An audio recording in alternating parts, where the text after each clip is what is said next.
Hi, this is Kerby Anderson. You know, each day we take on the tough issues and provide a biblical perspective to them. The topics we cover are wide-ranging.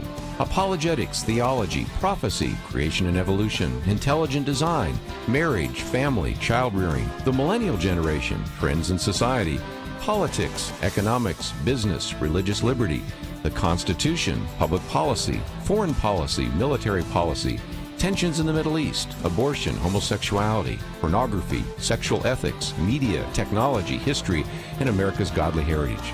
We talk about anything that affects your faith, your family, or your freedom. So don't go anywhere, because Point of View starts right now.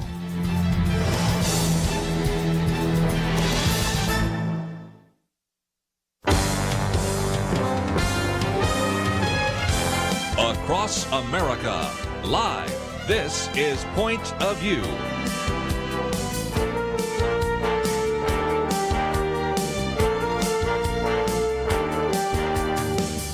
And now, Kerby Anderson. Thank you for joining me. It is the Monday edition of Point of View, and we are so grateful that you can join us today. We're going to spend some time this hour just getting into some of the issues in the news, kind of doing a fact check on a few things that have been said over the weekend and over the last couple of days, so we'll certainly focus on that.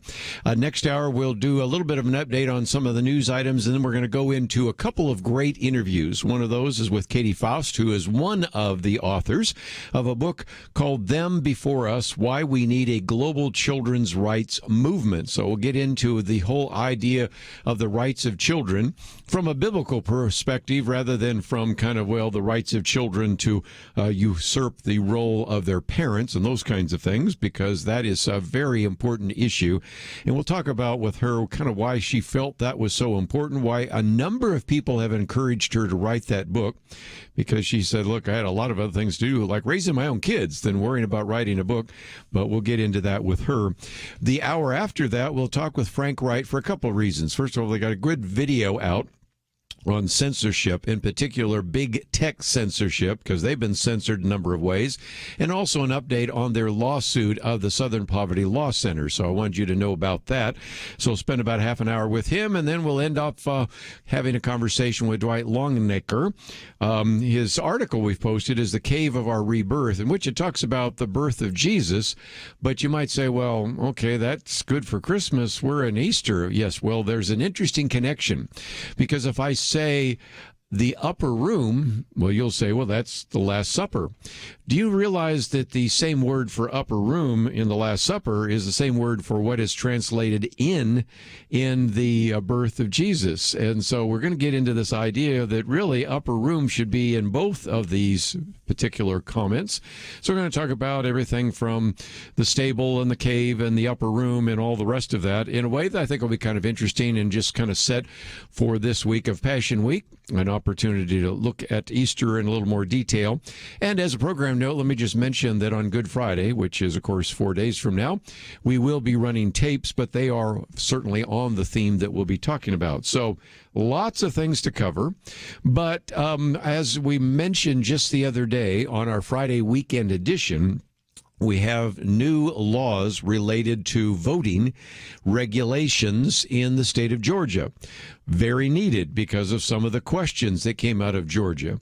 Now, it didn't take long for everybody to vilify everything that was said, and this is not just Stacey Abrams in Georgia, but it's also the president, Joe Biden, at his press conference, and then even in some other statements. So let's look at it for a few minutes. I'm going to come back to that probably again next hour because we'll have our Georgia listeners with us. But this first piece that we've posted has the intriguing title, Jim Eagle and the Georgia Voting Law. Because if you heard the press conference the other day or watched the press conference, it was hard to watch a couple times. And we're going to get into that in just a minute when we talk about some of the weakness in our president. He said things like, well, this makes Jim Crow look like Jim Eagle. And everybody going, Jim Eagle? What's that? Okay. Anyway, he's got all sorts of lines. But he also referred to it as un-American. Some people have called it pernicious. Some people have called it sick.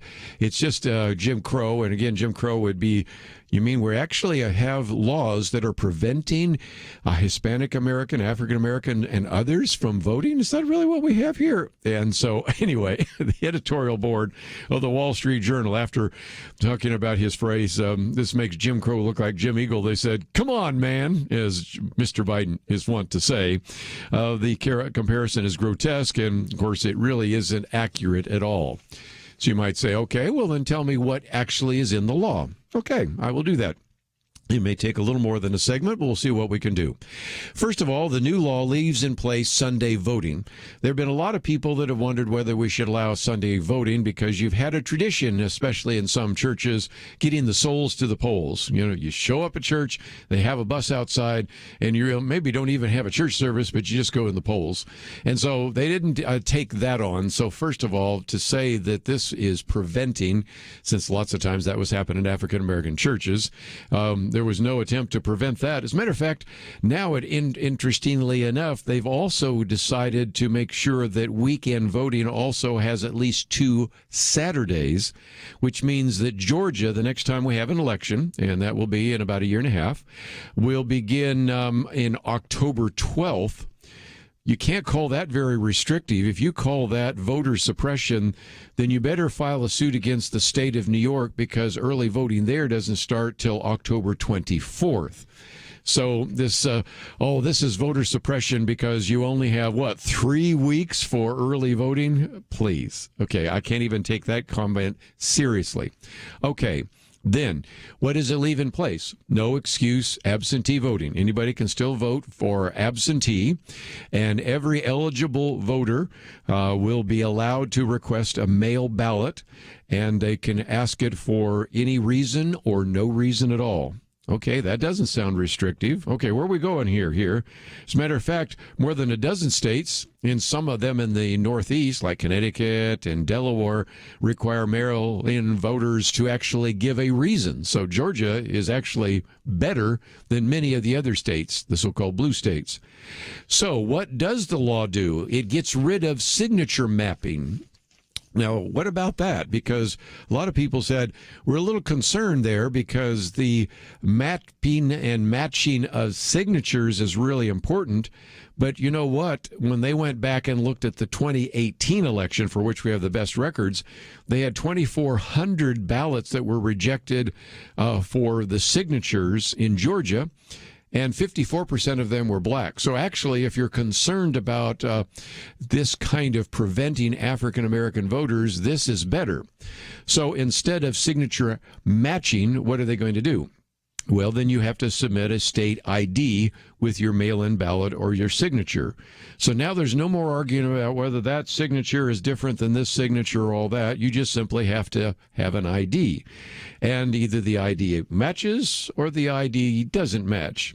And so you, of course, have an ID for your voter registration card. If you say, well, I don't have that one, you have an ID for what? Your driver's license. Okay, let's say you live in a world and you don't have a voter card, and you don't have a driver's license, and you say, well, look, I really don't have an ID. Anyone who lacks an ID gets one free from the state of Georgia. That doesn't seem restrictive either. If this is voter suppression, they're sure doing a crummy job of it, don't you think? It also turns out that, yes, it does say that the state can suspend various local officials. And some people said, well, this is going to be going after those in Democratic metropolitan areas. No, it's probably going to focus more on like Floyd County, where they initially overlooked 2,600 ballots. Okay, that makes some sense. So that is all of the major issues. I'll mention one real in passing. Everybody's made a big deal about the fact that third parties can't go in there and give gifts like food and drink for people standing in line because they might be wearing union shirts. They might be wearing National Rifle Association shirts, and they can't pass out drinks and snacks and things like that. Well, okay, what if somebody's really thirsty? Well, then the bill also provides for self-service water from an unattended receptacle that allows the poll workers to provide that. So if you're thirsty, you can get a drink. Now, I know Joe Biden just said that's ridiculous that they can't handle water. Well, if that's your worst complaint, I don't think you've got a complaint. I'll be right back.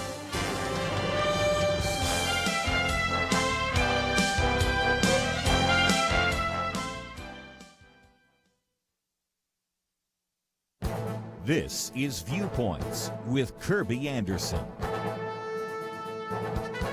Members of the very popular South Korean boy band were denied draft exemptions even though it would reduce revenue to the country. Why? Because there aren't enough boys available to serve in the military.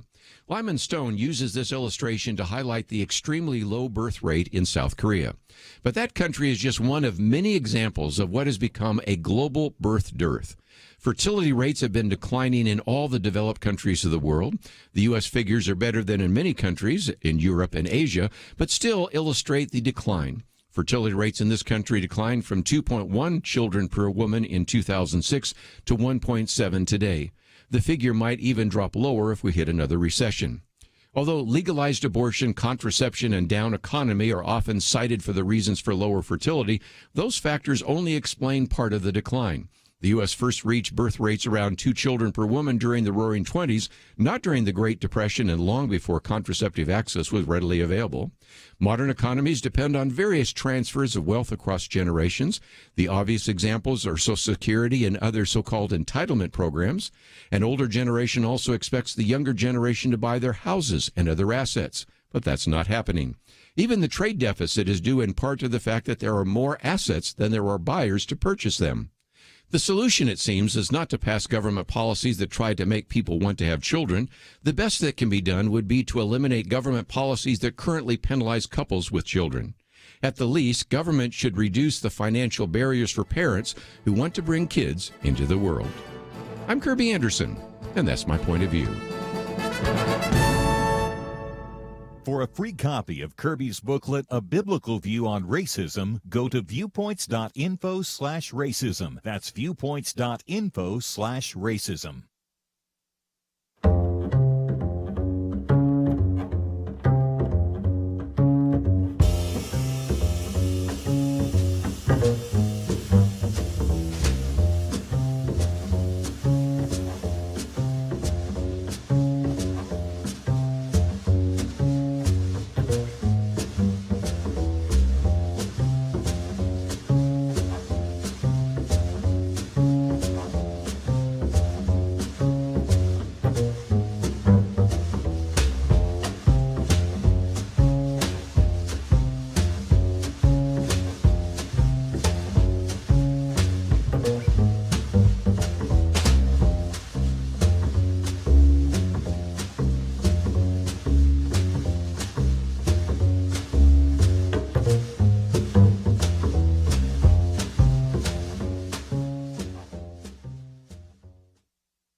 You're listening to Point of View, your listener-supported source for truth. Once again, let's, if we can, get to the second article that we've posted on the website, and it has the very provocative title, Biden Showing Weakness Both at Home and Abroad.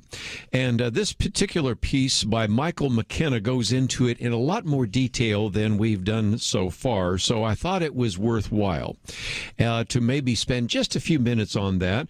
Then I'm going to quote from Jonah Goldberg and also from this psychiatrist at Yale University who had been diagnosing for many years the fact that Donald Trump had a mental deficiency, but seemed to not be able to apply any of that to Joe Biden. So I thought it would be helpful to kind of focus on this issue of weakness. And Michael McKenna starts out by saying, look, former Secretary of Defense Donald Rumsfeld once noted, if history has taught anything, it's that weakness is provocative. It entices people into doing things they otherwise would not do. And then he comes on to say, let's hope he was wrong. Of course, we know that he is not. And a lot of people have made a big deal, and he mentions it just in passing about the fact that President Biden going up the stairs to Air Force One slipped and fell. And, of course, it's always kind of ungraceful. It's difficult to watch and all the rest. But did that point to something else? And, of course, we know that it may. But he then spends some time talking about some things that have a lot more substance. One of those proposes a meeting with China on March 18th in Anchorage, Alaska. And they said that was the first tangible sign that something was wrong. Because at the top of the meeting, China's representatives felt free to lecture the United States about our electoral, judicial, and social systems, he says. In response, the State Department offered a cringe-inducing half-defense. That is, America's approach will be undergirded by confidence in our dealing with Beijing, which we are doing from a position of strength, even as we have the humility to know that we are a country eternally striving to become a more perfect union. And Michael McKenna says, if you have to tell people you're dealing from a position of strength, you're probably not. If you're defensive about your human rights record compared to the murderous Chinese Communist Party, you're in real trouble.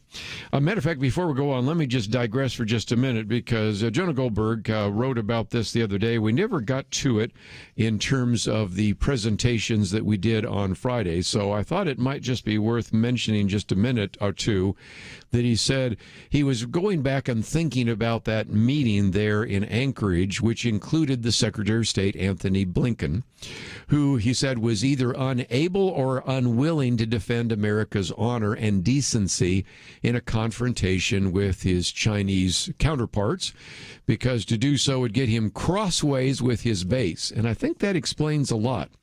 He says, look, here's the thing. If I call you a racist thug and your response is, well, I never claimed to be perfect, but at least I'm honest about my shortcomings and I'm dealing with them, he said, I wouldn't read that as a very forceful denial. And the point he was making is that in some respects, it's really difficult for these parties to actually speak clearly and accurately and comprehensively about some of these issues.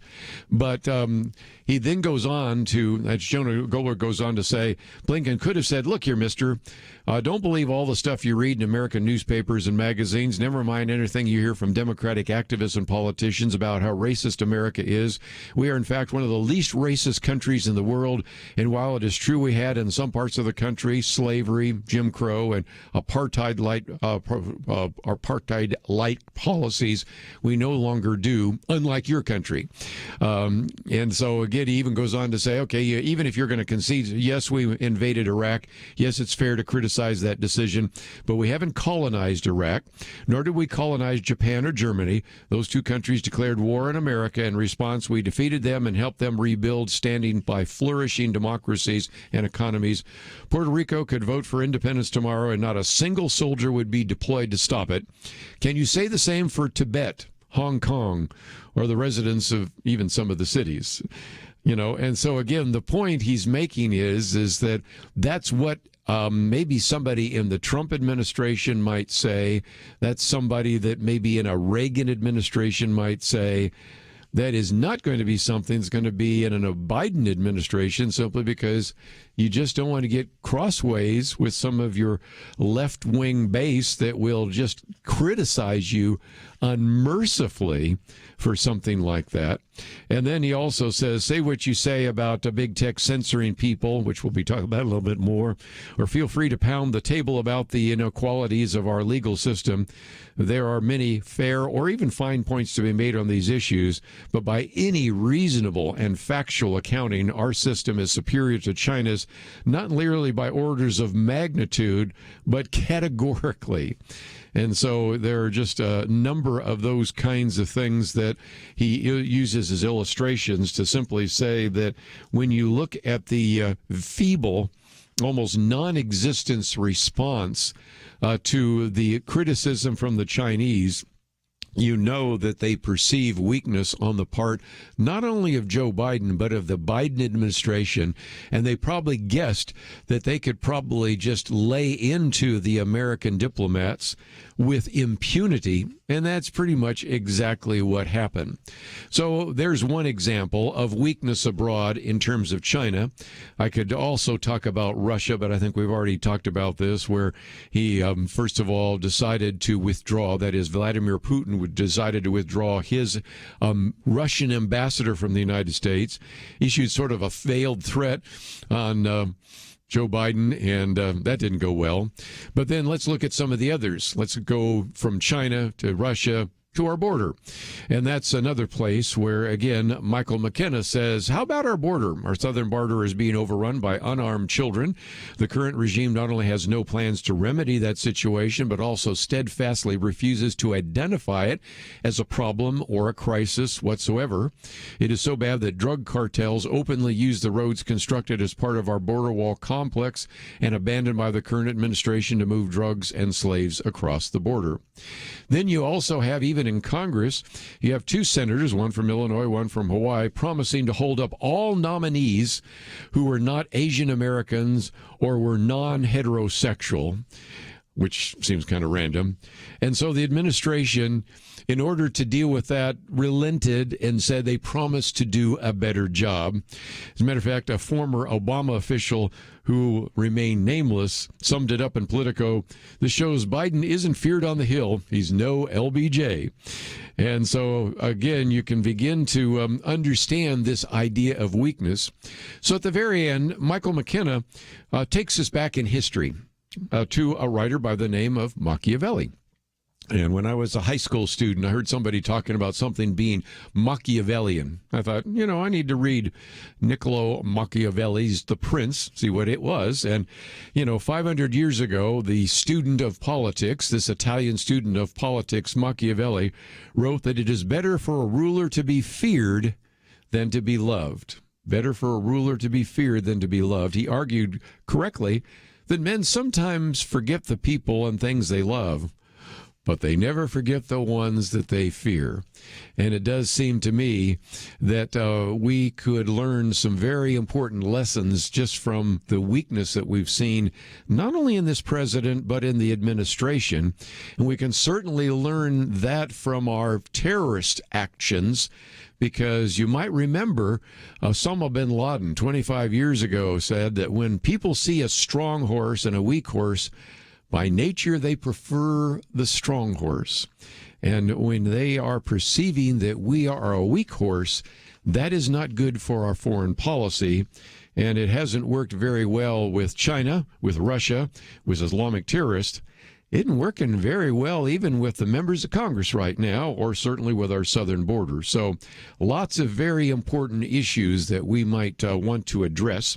And let me just mention as we go to a break that my Viewpoints commentary today is talking about the global birth dearth, how we have fewer and fewer children.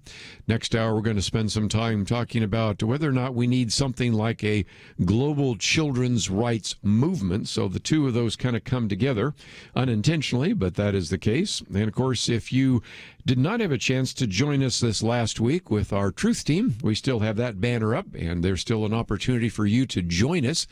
If you want to make a gift of any size or even join us on a monthly basis for as little as $1 a day, $30 a month, $360 a year, you can be part of the Truth Team. And as you click on that banner, you'll see all sorts of gifts we like to send to you as a thank you for your pledge of support or for your financial support. So let me encourage you to go to that website and find that link. Of course, that number is 800-347-5151, 1-800-347-5151. And even though a lot of us see a weakness on the part of Joe Biden, how come we haven't heard any psychiatrists saying about Joe Biden some of the things they were saying about Donald Trump? And there's a backstory that I didn't get to, but we'll get to it after the break, which I think you'll find fascinating. But we need to take a break. We'll come back with more right after this. Sometimes I think about seeds. You ever stop to consider that some seeds become entire trees and some trees grow up and produce fruit? Other seeds become flowers or vines that bring us vegetables or berries. And some trees don't have fruit, but they're just pretty, especially in some parts of the country when it comes to the fall colors. Yes, sometimes my mind goes off like that. And I also think about such things when it comes to the seeds that so many have planted in the quest to impact our nation through Point of View Radio.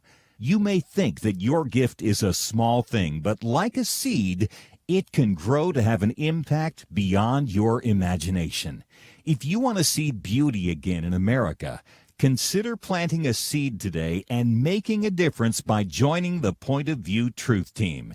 Get the details today, right now, by visiting pointofview.net/team or call us at 1-800-347-5151.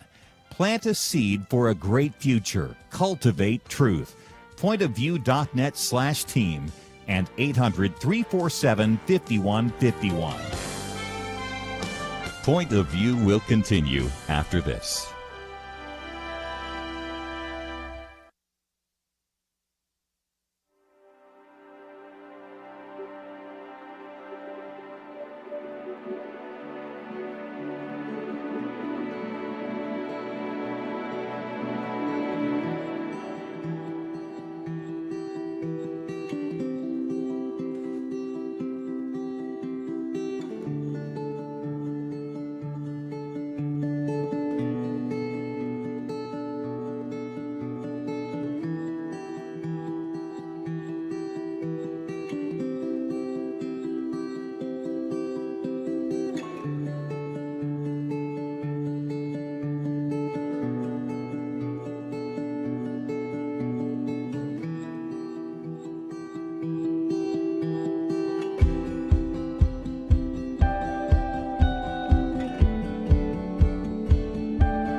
You are listening to Point of View.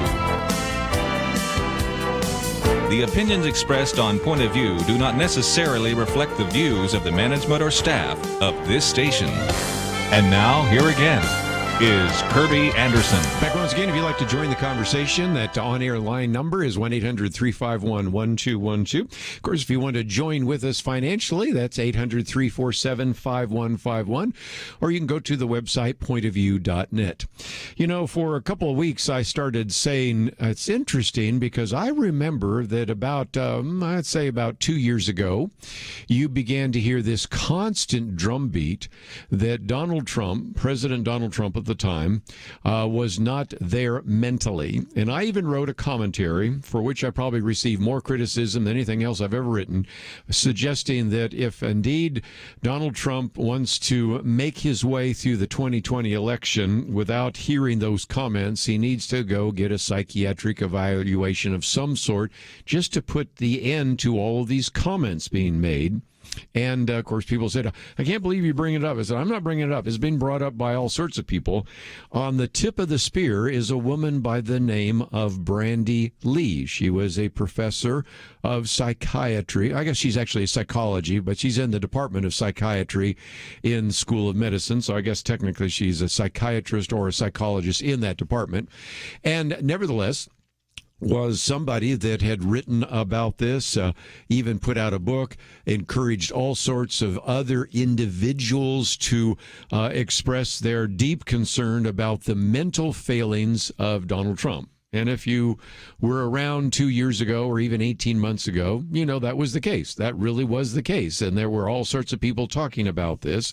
And then all of a sudden, when it began to be very obvious that Joe Biden was going to be the nominee, and it began to be obvious, at least to those of us who were non-professionals, that if you thought Donald Trump had a mental issue, Joe Biden really seemed to have an issue. Now, I don't claim to be a psychiatrist, but these were psychiatrists who long distance were actually doing diagnosis. So I'll turn it back over to them and say, okay, what do you think about Joe Biden? And we're not hearing a word about that. And I thought, well, isn't that interesting? Well, there's more to the story, and I did not know that until the other day. Brandy Lee was a faculty member in the Department of Psychiatry and School of Medicine. She was fired because of what she actually had written at the time, and this comes from the Yale Daily News. But nevertheless, she has filed a complaint now to say that she was fired actually inappropriately, and she's looking for damages. And the reason it finally came to a head was a year ago, she put out a tweet that not only raised questions about the mental fitness of Donald Trump, but also said that any of the supporters of Donald Trump suffered from a shared psychosis, and that said that Alan Dershowitz, who was at that time part of Donald Trump's legal team, had wholly taken on Trump's symptoms of contagion. Okay, Yale and Harvard don't get along very well anyway, and a Harvard law professor being attacked by a Yale medical school professor did not set well. So Dershowitz throws off a letter immediately to the University of Yale University saying, Dr. Brandy Lee of the Yale Medical School has publicly diagnosed me as psychotic based on my legal and political views without ever examining or even meeting me. He says this constitutes a serious violation of the ethics rules of the American Psychiatric Association. I am formally asking that the association to discipline Dr. Lee. By this email, I also am asking Yale University, Yale Law School, and its medical school to determine whether Dr. Lee violated any of these rules. Now, what was so interesting is by that time, she also had, of course, published a book called The Dangerous Case of Donald Trump. So now she's in book form with all sorts of petitions, and now with this tweet really out on a limb.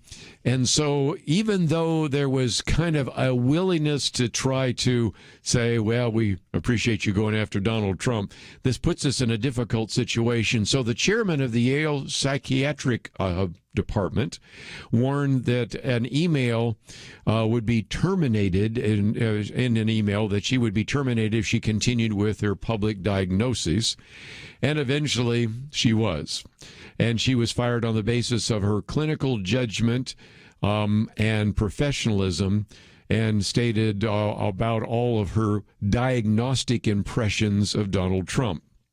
And the argument that was used by Yale Medical School and by the psychiatry department of Yale Medical School was that she violated the provision in the APA called the Goldwater Rule. Now, I did not know about this, although I'm old enough to have remembered the criticism of Barry Goldwater, but the Goldwater Rule was implemented with the APA simply because back then there were psychologists and psychiatrists saying that putting Barry Goldwater in the Oval Office will lead to a nuclear war. And even that, though many of the people might have agreed that Barry Goldwater formed a threat, seemed to be a very obvious violation of the codes of ethics for psychiatrists and psychologist. So she was ultimately convicted, if you will, fired, whatever phrase you want to use, simply because she violated the Goldwater Rule. Now, interesting enough, Dr. Brandy Lee says she considers the Goldwater Rule, which prohibits a member psychiatrist from giving professional opinions about the mental state of someone they have not personally evaluated, as a gag order, and she said she was not going to follow it. But nevertheless, I just thought I would bring this up because now she is suing Yale University for unlawful termination. It's pretty clear to me that on more than one occasion, she really climbed out on a limb and then sort of dared the psychiatry department to crawl up on that limb and saw it off behind her. But nevertheless, that at least answers a question that I've always had, and that is, for months you were explaining to us exactly why you thought that it was so important for you to diagnose Donald Trump from afar. And of course, it turns out that you didn't want to diagnose Joe Biden because you had been terminated. Okay, that maybe explains part of it. It doesn't explain why all the others that weren't terminated didn't want to do that, because they know that I think what most of us see doesn't look that great. Anyway, I'm not going to diagnose from afar. I'm just going to say I can see it, you can see it, and we don't have to have a degree in psychology or psychiatry to know that something's not quite right. And we'll find out more as time goes on. Let me get to my third article, though, and that one is about Jack Phillips. You might remember Jack Phillips from the Masterpiece Cake Shop. And interestingly enough, when he opened his cake shop back in 1993, he said he never envisioned that he would have national visibility. Yet here in 2018, his case went before the Supreme Court over his refusal to make a custom wedding cake for a same-sex couple. Now, you know the rest of the story, because after a while, it turns out that the Supreme Court ruled that indeed the Colorado Civil Rights Commission showed an anti-religious bias in sanctioning him, and so it essentially ruled in his favor. So you might think, well, then it was over. No, it's not even close, because really ever since the case began in 2012, they have, at that Masterpiece Cake Shop in Colorado, received hundreds of requests for cakes with offensive messages in an attempt to really set him up.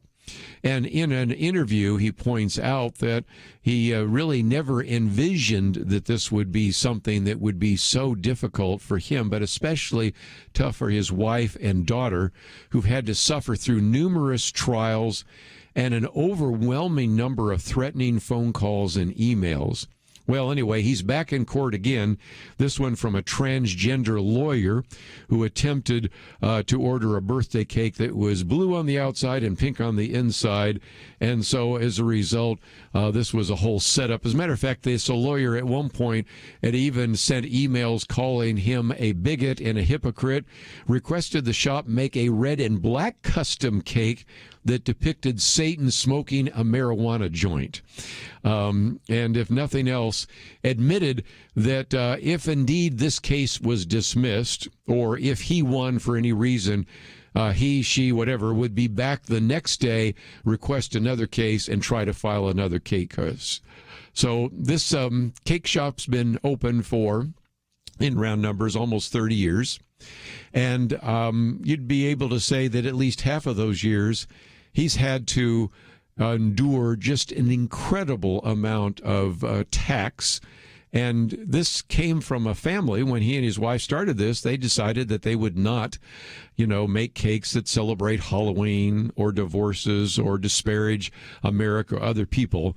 And those just simply are turned down. But when it comes to the LGBTQT, whatever, and on and on and on, they have been giving him nothing but grief day in and day out. He's worth your prayer. Jack Phillips, who has stood strong in his faith, but has had to go to court so many times. We'll take a break, come back with more right after this.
Now, back to Point of View, your listener-supported source for truth. Back for a few more minutes, and then, of course, we will have our national hour in just a few minutes and focus on some of the news, and then also be talking with Katy Faust about them before us, why we need a global children's rights movement.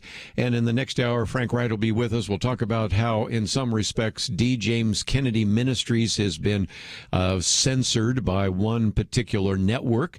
Also get an update on their lawsuit having to do with the Southern Poverty Law Center and the way in which that has affected their business and ministry. And we'll also talk with Wright Longmaker about the cave of his birth and our rebirth, and about Upper Room, and just a number of things that kind of get us into this Easter week or Passion Week. But just before we take a break, I was talking about just an attempt to address some of those issues and how Jack Phillips has had to defend himself against against all sorts of criticism. And it illustrates, I think, the fact that you are probably never woke enough for somebody out there, and now the NFL is finding that out. You could call this part of the cancel culture, although I do think that phrase cancel culture has been overdone, but it is interesting because Christine Favocci actually talks about the fact that the NFL, she says, is beginning to learn the hard truth that there's no such thing as woke enough. Even as the league has been endorsing everything from Black Lives Matter, all sorts of initiatives, it's been losing viewers. Still, the NAACP has been pushing for even more actions as well. You would think at this point, maybe they would say, hey, we really appreciate what you're doing, but in a scathing letter to the league commissioner, that would be Roger Goodell, Derek Johnson, who's the president and chief executive officer of the NAACP, has urged the league to cut ties with Fox during their annual broadcasting rights negotiations. Now, you might say, okay, Fox News, Fox Sports, I mean, I don't get it. I mean, Fox Sports, have they been doing a really bad job of covering? No, this is tarring everybody with the same brush because, after all, you've got to recognize that Fox owns all of that. So whether you're in Fox News or Fox Sports, you're going to punish everybody is kind of the idea. And so anyway, in the letter, you have Derek Johnson expressing, quote, grave concerns about the implications of the league's affiliation with Fox. And so in some respects goes into some detail of some of the criticism, even recognizing that there are very significant differences in this sort of behemoth organization between Fox Sports, which is what you're going to be doing your contract with, and Fox News. Now, you've heard me say this on more than one occasion.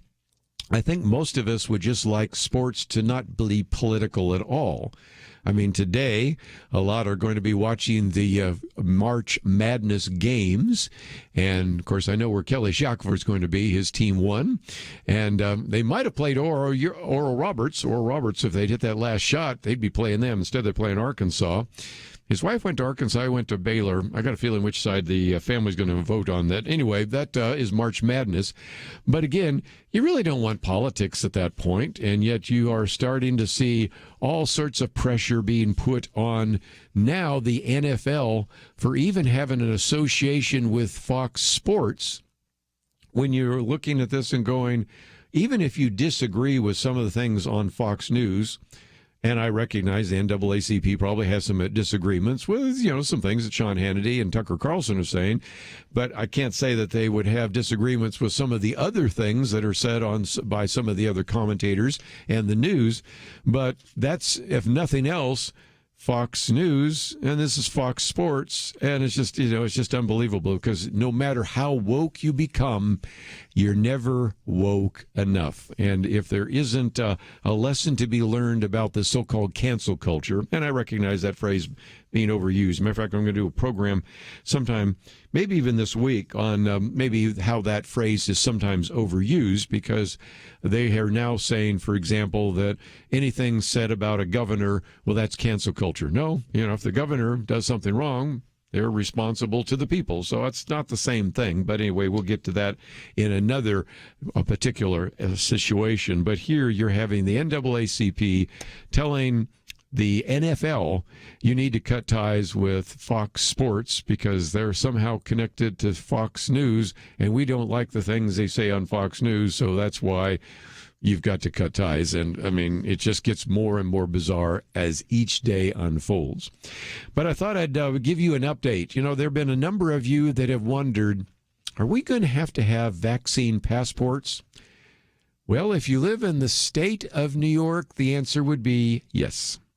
New Yorkers will be required to show vaccine passports, according to this news article, proof that they have received the COVID-19 vaccine in order to re-enter society. This will be what's called the Excelsior Pass, and it's going to launch later this week, and so we'll see what unfolds there. And if you wonder what it looks like, it's kind of similar to a mobile airline boarding pass. Individuals will be able to either print out their pass or they can also store it on their smartphones using the Excelsior Pass Wallet app. Here we go. And this would be something that would then have a secure QR code. Those are those old box codes you've seen before, which then participating businesses and venues can scan using a companion app to verify proof of COVID-19 negative test results or proof of vaccination. An individual's data supposedly is kept secure and confidential at all times. And you believe that? Of course you do. I do not. Anyway, here is the rest of the story from, was it the New York Post? I think that's where, New York Post. The app won't show any health information when scanned. Oh, yeah, I really believe that. It'll only show a green check mark if the person has been vaccinated or tested negatively, or a red X if they haven't. Major venues such as Madison Square Garden, Times Union Center in Albany will begin using the app next week, and on April 2nd, the Excelsior Pass will expand to smaller arts, entertainment, and event venues. The app, which was launched last Friday, already works to prove vaccination status or negative test results and can be used to gain access to wedding receptions, which now require negative tests from attendees and other events above the social gathering limit. So some of you have wondered, would we ever have a vaccination passport? The answer is, in the state of New York, yes. Now, if you want to go to New York and watch a Broadway play, I hear they're not even going to get started with some of the things on Broadway till September, but if you wanted to go to some of these events, some of the museums and all of the rest, I suspect there will be people asking you to hold up your cell phone. Now, what if you don't have a cell phone? Well, you better get it printed out and then show it on a piece of paper, because that's what's going to be required, at least in the state of New York. Will other states follow? Maybe. Probably more likely to see them in blue states than red states, but it just once again illustrates the very different world that we find ourselves in, and one that will be promoted to ensure that people can only have access if they have a negative test result or they've been vaccinated, preferably both. And so we'll see how that unfolds. Let's take a break, but just before we do so, let me just mention that I have posted a number of the articles we've been talking about. One of those, Jim Eagle and Georgia's voting law. I'm going to get into that again since we'll have our Georgia listeners joining us in just a minute. Biden showing weakness. That's our second article. And just the sad commentary of the life that a person by the name of Jack Phillips has had to lead at Masterpiece Cake, simply because he has his Christian convictions. And it illustrates, again, one of the great needs we have now in the 21st century is courage and persistence. Stand up for your views. Don't actually believe in lies, but believe in truth. We'll be right back.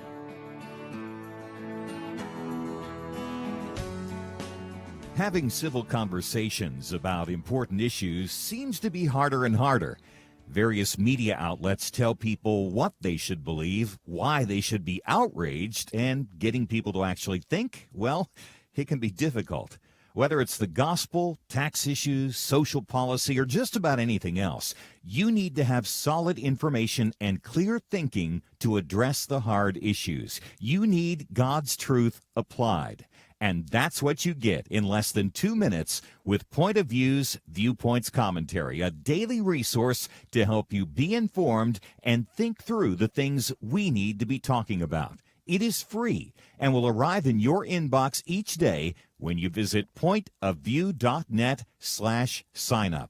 Sometimes we know we should say something, but we're silent because we're not quite sure what to say. Viewpoints Commentary can help you break the silence and change the narrative. It can make you a more equipped agent for truth. Get your free subscription to the Viewpoints Commentary at pointofview.net/signup. Pointofview.net/signup. Point of View will continue after this.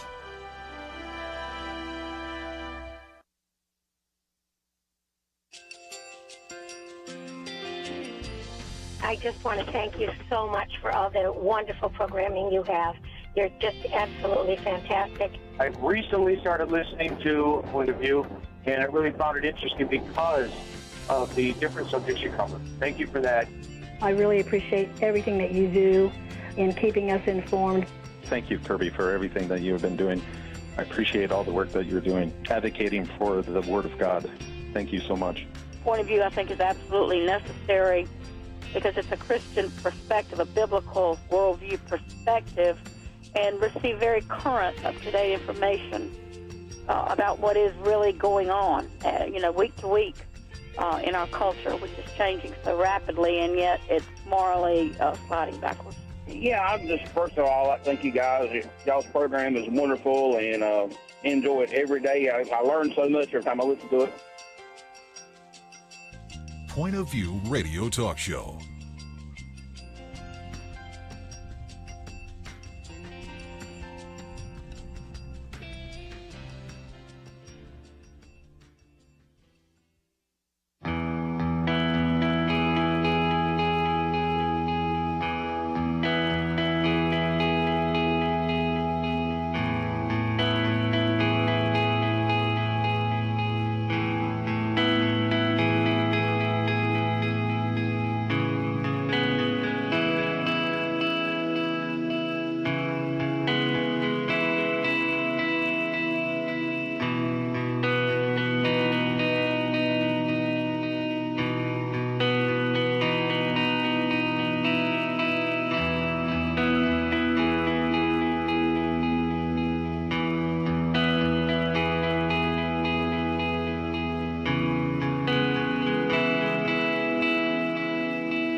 Hi, this is Kerby Anderson. Each day we take on the tough issues and provide a biblical perspective to them. The topics we cover are wide-ranging. Apologetics, theology, prophecy, creation and evolution, intelligent design, marriage, family, child-rearing, the millennial generation, friends and society, politics, economics, business, religious liberty, the Constitution, public policy, foreign policy, military policy, tensions in the Middle East, abortion, homosexuality, pornography, sexual ethics, media, technology, history, and America's godly heritage. We talk about anything that affects your faith, your family, or your freedom.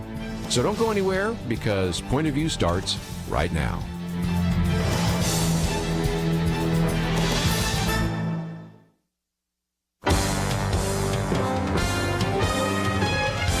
Across America, live.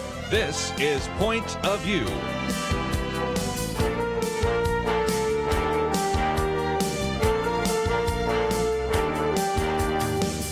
And now, Kerby Anderson. Thank you for joining me. It is the Monday edition of Point of View, and we are so grateful you can join us, because over the next couple of hours, we are going to cover quite a number of topics. In just a minute, we're going to get into a couple of issues in the news. In particular, so much has been said about the election voting law that has been passed in Georgia, and so we're going to do some fact check on some of that. It's just really necessary. One of the other articles here is one called Jim Eagle and the Georgia's voting law. So we'll get into that in just a minute. Also one about President Biden and people arguing that maybe it is showing weakness both abroad and locally and domestically. We may get into the other piece by Jack Phillips, the lawsuit that he's been dealing with for some time at Masterpiece Cake. And then we're going to spend some time, certainly this hour, talking with Katy Faust. She has a book that's come out called Them Before Us, Why We Need a Global Children's Rights Movement, and it's been endorsed by all sorts of individuals that we've had on this program, just talking about the need to emphasize the fact that children are a gift from the Lord, and there are some things which are really harming them in our society, and to talk about that. Next hour, we're going to have Dr. Frank Wright with us. The D. James Kennedy Ministry has been censored in some platforms, so we want to get an update on what is happening there. Also, they've had this lawsuit with the Southern Poverty Law Center, so I want to get an update.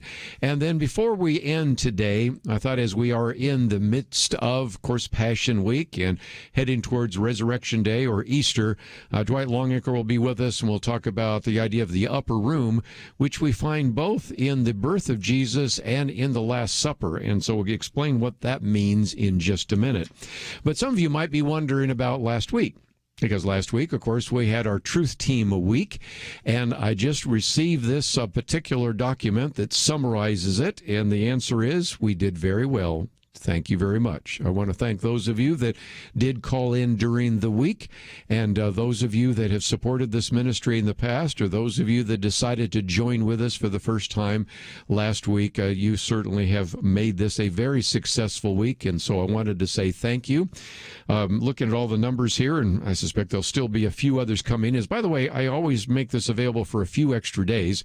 We're not going to do a whole lot talking about last week, because we did very well due to your generosity. But we do leave the banner up there for a little bit longer, because I know some people are on vacation, or they said, wait a minute, I didn't get a chance to participate.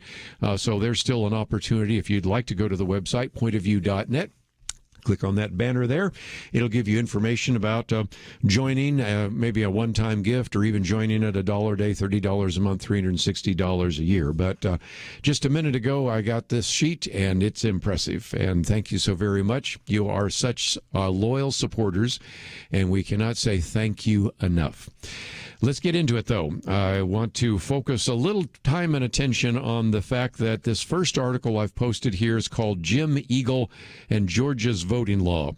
You might go, what? I mean, this all has to do with the fact that the other day in his press conference, you had the president, Joe Biden, say that this law in Georgia makes Jim Crow look like Jim Eagle. I don't know what that means. He comes up with more ideas, but you've had others saying that what the Georgia legislature has done is un-American, it's sick, it's pernicious. So I posted this particular piece. It comes from the Wall Street Journal, where they come on and say, Come on, man, as Mr. Biden likes to say, the comparison is grotesque and it's certainly not accurate. So let's get into it for just a moment. Some of you in Georgia might know more, but a lot of people are going to be hearing about we can't have other state legislatures do such a terrible job like Georgia has. Actually, I think they've done a very good job. For example, Georgia does leave in place Sunday voting. That was something that people were asking about because, you have some churches that have souls to the polls. They show up at church, get in a bus, and they go vote that day. And so that has not been changed. So anybody that tells you otherwise doesn't understand the law. As a matter of fact, it actually now has required 2 Saturdays instead of 1, which means that now, when we have the next election, Georgia will actually have 3 weeks of early voting, which began last year on October 12th. And lest you say, well, that's voter suppression, it's only 3 weeks. Well, then take it up with the state of New York, where early voting started 12 days later on October 24th. So that's not voter suppression. Okay, it still leaves in place no excuse absentee voting. Again, you can go to many states in the Northeast, for example, like Connecticut or Delaware, where if you want to absentee vote, you have to give an excuse. But in Georgia, you can give an excuse or no excuse at all. So again, you're hearing a lot of hue and cry about things that really haven't changed. One thing that has changed is that there will no longer be signature matching. That has been a problem in the past.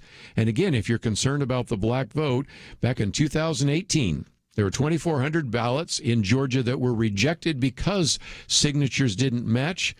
54% of them were black. Now you might say, well, wait a minute. Well, if we don't have signature matching, what will we have? I thought this was a very good idea. Instead of signature matching, you will have a state ID number that you put on your ballot or application. No more arguing over handwriting. Is that someone's signature, or did somebody have to change that? Either your ID matches or it doesn't match. So you have an ID number, for example, on your voter card, or you have an ID number on your driver's license. And you might say, well, what if people that don't have a voter card or they don't have a license? Then the state of Georgia will give anyone who needs an ID for free. Okay, so that's pretty much the case. There have been 2 things that people have criticized, both of which I really have trouble taking very seriously. One is that it does allow the state to suspend local election directors if there's a problem. And the argument has always been, well, they're going to use this to work against Democratic metropolitan areas in Georgia. I don't think so. Probably more likely they wanted to go after what happened in Floyd County, where last year they overlooked 2,600 ballots. And maybe we need somebody that do a little better job there. The one that you even had President Joe Biden make fun of is the fact that it now does not allow third parties, when you're standing in line to vote, to give out gifts like food and drink. And people are saying, well, what's that all about? Well, somebody might be wearing a union shirt. They might be wearing a National Rifle Association shirt, whatever it might be, passing out drinks and snacks. And that's just kind of subtle electioneering. And so, the late night talk shows are going to make all sorts of fun. Now we can't even give them water. No, the bill actually allows poll workers to provide self-service water from an unattended receptacle. So again, if you're cold, you're hot, you're thirsty, again, we can't give you blankets, we can't give you jackets, you'll have to bring those. But if you want something to drink, there'll be water and you can get it on your own. But all of this sort of subtle electioneering, that's over. And of course, people will make fun of that. But the more I look at the voting law, I think it's a model that a lot of other states ought to consider. And if nothing else, you're going to hear all sorts of criticism about it. It's Jim Crow on steroids, or it's Jim Eagle. I don't know what that means. What's that Jim Eagle thing? Anyway, but if you go and look at the bill, you see pretty much it is the kind of thing we would want to have fair and free elections. It's the first article. You can read for yourself. We'll be back with more right after this.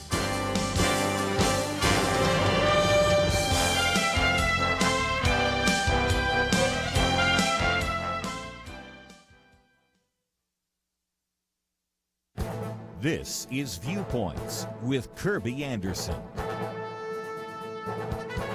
Members of the very popular South Korean boy band were denied draft exemptions even though it would reduce revenue to the country. Why?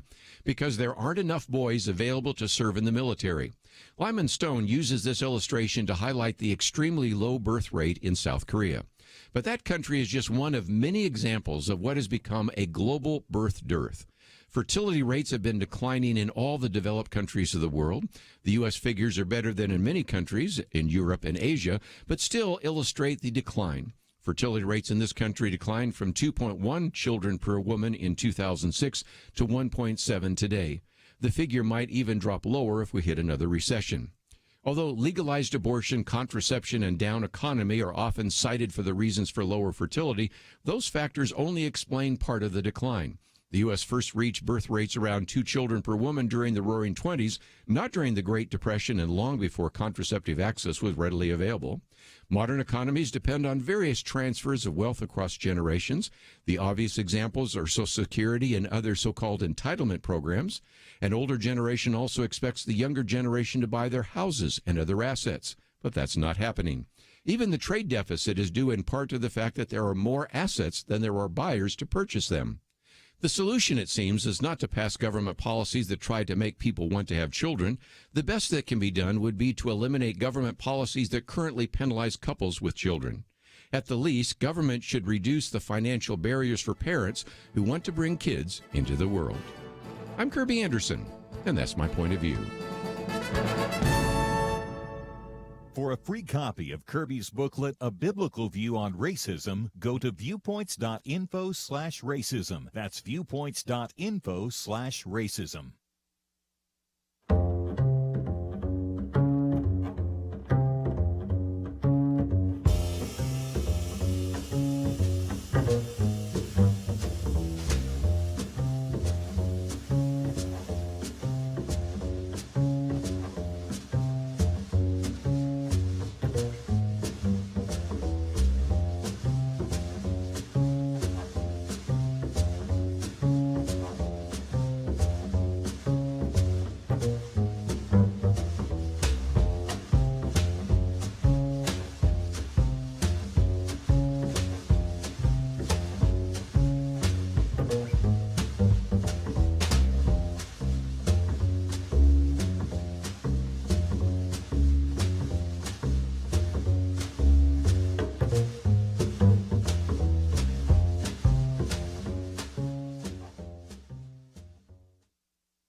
You're listening to Point of View, your listener-supported source for truth. Back once again at the bottom of the hour, we're going to be talking with Katy Faust about why we need a global children's rights movement. And, of course, my commentary today, if you just had a chance to hear it, is on the global birth dearth of fewer and fewer children being born. You, of course, wouldn't know that in some of the Christian schools and even in the churches, because oftentimes the fertility rate is much higher among Christians, but not so much with secular-minded individuals. So we'll be talking about some of those issues and the kind of world we're bringing our children and grandchildren into. So we'll talk about that in just a minute. But I wanted to get to one or two other articles we've posted. I may not cover all of those today, but they are always available to you at pointofview.net. And there is one by Michael McKenna, which is entitled Biden Showing Weakness Both at Home and Abroad. And he begins by simply saying that the former Secretary of Defense, Donald Rumsfeld, once noted that if history has taught anything, it's that weakness is provocative. It entices people into doing things they would otherwise not do. And he says, let's hope they're wrong. And, of course, we can point to some of the visually interesting things. Of course, the President Biden slipping as he ascended the stairs on Air Force One, but he doesn't really want to focus there as much as on some of these things that have diplomatic significance. And he takes us to this meeting, March 18th in Anchorage, Alaska, with the Chinese leaders on one side and the American diplomats on the other. And he said that was the first tangible sign that something had gone wrong. At the top of the meeting, he says, China's representatives felt free to lecture the United States about our electoral, judicial, and social systems. In response, the State Department offered a cringe-inducing, he says, half defense. well, America's approach will be undergirded by confidence in our dealing with Beijing, which we're doing from a position of strength, even if we have the humility to know that we are a country eternally striving to become a more perfect union. And Michael McKenna says, if you have to tell people you're dealing from a position of strength, you're probably not. If you're defensive about your human rights record compared to the murderous Chinese Communist Party, you're in real trouble. And I thought I'd digress for just a minute to a piece that Jonah Goldberg put out recently, because he was pondering the same circumstance in which you have the Secretary of State, that's Anthony Blinken, who apparently was unwilling, maybe more unable, to actually defend America's honor and decency in a confrontation with China, because why? Well, it would get him crossways with his base of the party. He says, here's one thing. If I call you a racist thug and your response is, well, I never claimed to be perfect, but at least I'm honest about my shortcomings and I'm dealing with them, you wouldn't necessarily take that as a forceful denial, would you? And so Jonah Goldberg says, here's what Anthony Blinken should have said. Of course, he couldn't in the Biden administration. If you had a Secretary of State under the Reagan administration, under certainly the Trump administration, they might have said something like this. Look here, mister. Don't believe all the stuff you read in American newspapers and magazines. Never mind everything you hear from Democratic activists and politicians about how racist America is. We are, in fact, one of the least racist countries in the world. And while it is true, we've had in some parts of our country slavery, Jim Crow, and apartheid-like policies we no longer do, unlike your country. And then even go on to say, for example, okay, we had a war in Iraq, but we didn't colonize Iraq. We didn't colonize Japan and Germany. Those two countries declared war on America, and in response, we defeated them and then helped them rebuild, standing up flourishing democracies and economies. And quite frankly, if Puerto Rico tomorrow were to vote independence and not a single soldier would be deployed to stop it, can you say the same thing about Tibet, Hong Kong, or even some of the cities in China? That's a great line. And that's not exactly how you saw the defense of America's honor up there in Anchorage, Alaska. But it doesn't end there, because Michael McKenna goes on to say, let's move somewhere else, maybe from Alaska to, the southern border of the United States. He says right now our southern border is being overrun by unarmed children. The current regime not only has no plans to remedy that situation, but also steadfastly refuses to identify it as a problem or as a crisis or whatever. It's so bad that the drug cartels openly use the roads constructed as part of the border wall complex, which are now abandoned by the current administration, to move drugs and slaves across the border. So there is China, there is Mexico. Let's come back home. We have at least two senators, one from Illinois, one from Hawaii, who have actually promised to hold up nominees unless there were more Asian Americans and even more non-heterosexuals that would be put into the cabinet. Now, what did the administration say? How did they respond? Well, again, Michael McKenna reminds, they relented only after the administration promised to do better. And a former Obama administration official, who remains nameless, summed it up in Politico saying, this shows that Biden isn't feared on the Hill, that'd be Capitol Hill. He's no LBJ. Well, the subtitle of this piece that we've posted, it's the second one you can read, is Remember Machiavelli. About 500 years ago, an Italian student of politics, Machiavelli, wrote that it's better for a ruler to be feared than to be loved. Machiavelli argued correctly that men sometimes forget people and things they love, but they rarely forget the things that they fear. And I would have to say right now, there's pretty good evidence that we are projecting weakness, not strength. That is not good for our foreign policy. Isn't necessarily good for even the negotiations between the Oval Office and the president and Congress. And it almost seems like Congress is running the show right now. So that is a source of some prayer and concern. Let me just mention that we will get to some of the other articles in just a minute, but I did thought just before we take a break, I would bring you up to date on one other story that we've been following. And many have asked, is it possible that people might have to actually get a vaccine passport. And the answer to that is, if you live in the state of New York, yes, you will. According to the article in the New York Post, the New Yorkers will be required to show vaccine passports, proof that they have either received the COVID-19 vaccine or not, using what's called the Excelsior Pass, which will actually be launched this Friday. It's kind of similar to some of those airline boarding passes you have on your smartphone, if you have a smartphone, or that you can print out on a piece of paper. And so you'll have the Excelsior Pass wallet app on your phone, and then each pass will have a secure QR code, which then participating businesses and venues can scan with a companion app to verify proof that you either have indeed have a negative test result or that you've received one of the many various vaccines. That'd be Pfizer, Moderna, AstraZeneca, Johnson & Johnson, whatever it might be. According to the New York Post, the app won't show any health information when scanned. Yeah, I really believe that. It'll only show a green check mark if the person has been vaccinated or tested negatively, or a red X if they haven't, and all sorts of major venues. If you don't live in the state of New York, fine.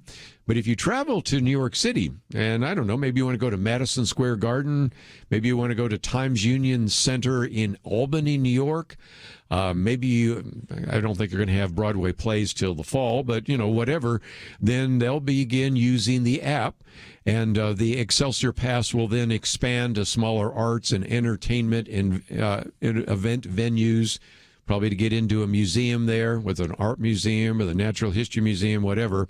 So the app, which will be launched on Friday, will prove that you either have vaccination status or a negative test result. And, of course, it's only being developed at the moment in New York, but some of you that live in blue states, it may be coming to a state near you. For those of you in the red state, I can't really imagine it happening in your state. But this has been an unusual 2020 and now 2021, so I'm not making predictions anymore, but I wanted you to know that that is one of the latest things coming down the pike. And my third article I've posted here is about Jack Phillips. If nothing else, I hope that you will pray for him. This tells this long and very sad story that even though he's had this bake shop for 30 years, nearly half of the time it's been open, it's been attacked by LGBTQ various activists, and he's won a suit in front of the Supreme Court. He's in the midst of another one, and it just documents just all the hassles he has faced. And just a reminder that if you're going to stand for truth, sometimes you're going to have courage, and you're going to have tenacity. But again, we've talked about this book by Rod Dreher, Live Not by Lies, Live by Truth. And this is going to be important for us as we go forward. And certainly Jack Phillips is somebody that deserves your prayers as he is going through another one of these lawsuits. And the person suing him said, even if I lose tomorrow, I'll come back again with him. They're going to just dog him the rest of his life. And it's a sad commentary, but I wanted you to know about that. We're going to take a break, though. We have a lot more to cover right after this. We live in a digital generation. Point of View is reaching this often overly plugged-in generation with truth. You can keep up with us 24 hours a day using your phone, your tablet, your laptop, or your desktop. Search for the Point of View Radio Talk Show on Facebook, where you can keep up with today's issues, learn about current and upcoming guests by liking us on Facebook. Also, follow us on Twitter. Our handle is @Point of View RTS. That stands for Point of View Radio Talk Show. Learn, interact, make a difference with Point of View using new media. And here's one way you can make a big difference. Help us increase our reach by spreading the word among your friends. Share a Facebook post. Tag us in a tweet. With enough joining us to plant seeds, we'll see a tremendous harvest. Come on, it only takes a minute. Search for Point of View Radio Talk Show on Facebook, @Point of View RTS on Twitter, and subscribe to the Point of View Radio Talk Show channel on YouTube. Learn, interact, share. The Point of View Radio Talk Show. Point of View will continue after this.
You are listening to Point of View.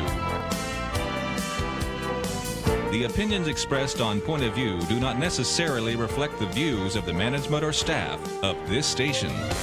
And now, here again is Kerby Anderson. We'll spend some time talking about it, the need for a global children's rights movement.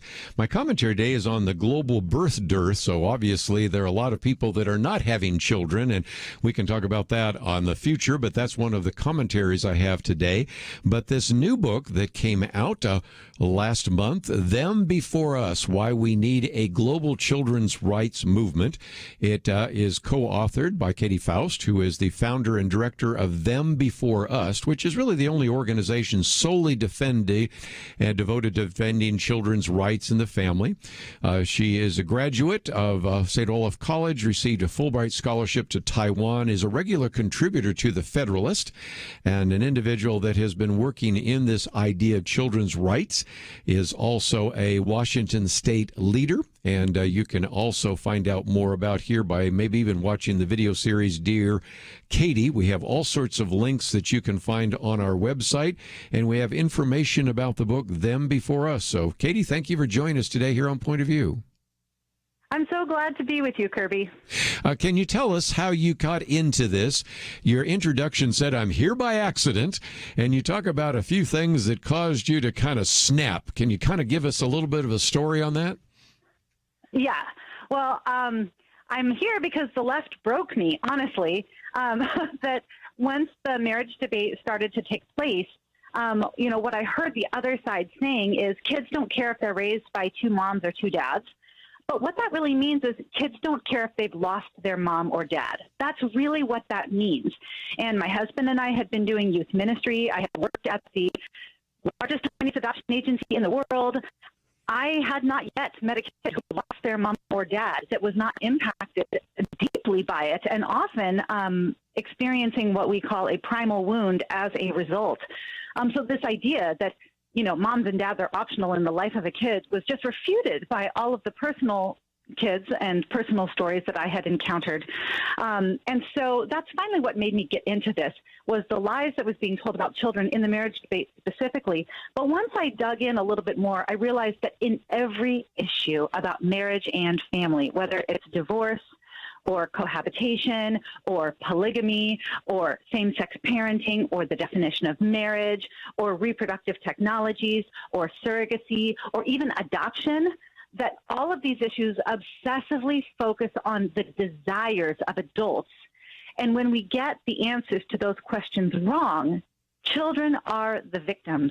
So I didn't see anybody formally advocating for children's rights and for their needs in either the cultural conversation or in court decisions. And so we decided to start Them Before Us, which advocates for the rights of children to be known and loved by their mother and father whenever possible. And it's an organization that insists that everybody do the hard thing and conform to the rights and needs of the children in their life, rather than expecting kids to sacrifice for them. And what was so interesting, again, back to the introduction in your book, is that you kept hearing the word bigot showing up all the time. And, of course, you said NPR is kind of your fixture in your home, and you're hearing it all the time. And the implication is that if you believe that a child needs both a mother and a father, then you're a homophobe. But then you're saying, but again, we need something.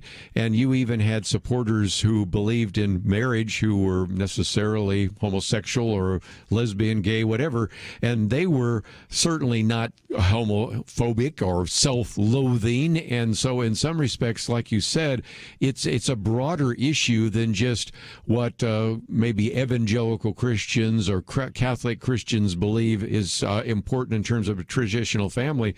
When you get into the research, you find, Katy, very quickly that people that could not agree with very much that we talk about around this table in terms of policy and politics, nevertheless have to say that cohabitation is not good for marriage. Divorce is not good for kids. As a result, some of these issues of surrogate parenting and all sorts of other things are not good for children as well. So it's a broader coalition than many people might even know if all they did was listen to the mainstream media. Exactly. And that's actually the power of focusing on the rights of children. We actually see this, for some conservatives that are somewhat unfamiliar with the idea that children have a right on this side of the womb to their mother and father. Think about all the advances and all of the coalitions we've been able to build by focusing on a child's right to life. When you focus on a child's right to life, it really brings people together. And that is true in the marriage and family debate as well, that when we focus on the child's right to their mother and father and insist that all adults respect that right, well, it means that we can form a pretty broad coalition of people who are, in our coalition and our followers and supporters. We have Muslims, Hindus, Jews, Catholics, Christians, Mormons, atheists. We have several incredible gay supporters, people, actually at every level of our leadership who the world would call gay or lesbian, because when you're insisting that children have rights and all adults need to conform and protect those rights, the adult gets a pass. It means every adult needs to respect this fundamental child right. And that actually makes for a position that you can really build a pretty incredible coalition on. Let's see if we can talk about the book for a little bit and the foreword by Robert George, who's been on the program with us. As a matter of fact, praise that comes from Ryan Anderson, who's been on the program with us. Of course, Nancy Piercy's been on with us many times as well. Kathy Ruse, John Stonestreet was on with us last week. Pat Fagan has been on with us as well. This is kind of a who's who of people that have been looking at family. And there's 10 chapters. Children have rights, biology matters, gender matters, marriage matters. Then you get into things like divorce, same-sex parenting, donor conception, surrogacy, adoption, and then joining the movement. Just an incredible number of resources in a book, over 200 pages, and you pull together so many different ideas that many times people think of in terms of bits and pieces, but you try to put them under one common umbrella, don't you? That's exactly right. So a lot of times when conservatives or Christians look at these issues, we kind of play whack-a-mole. Here's this polygamy thing popping up. Oh, let's address same-sex parenting. Whoa, let's talk about divorce. Oh, reproductive technologies. These are not separate issues. They're all manifestations of the same issue. And that issue is, are you respecting or are you disregarding the rights of children? Ultimately, what we've done here is we've said, here is a template over which you can lay any emerging cultural issue, any modern family, and say, what's the right outcome? What's the right policy? What's the right decisions that adults should be making? And so it gives you an easy guide. Are you making choices that are going to deny a child a relationship with their mother and father, or are you, the adult, doing the hard thing so that children's right to their mother and father are respected and protected? So these are not separate issues. And every one of those chapters that you listed really could be a book of its own. But we've tried to condense the very best studies on all of these different topics into one place so that you can go and get the best research so that you can understand holistically what do studies really say about same-sex parents, for example.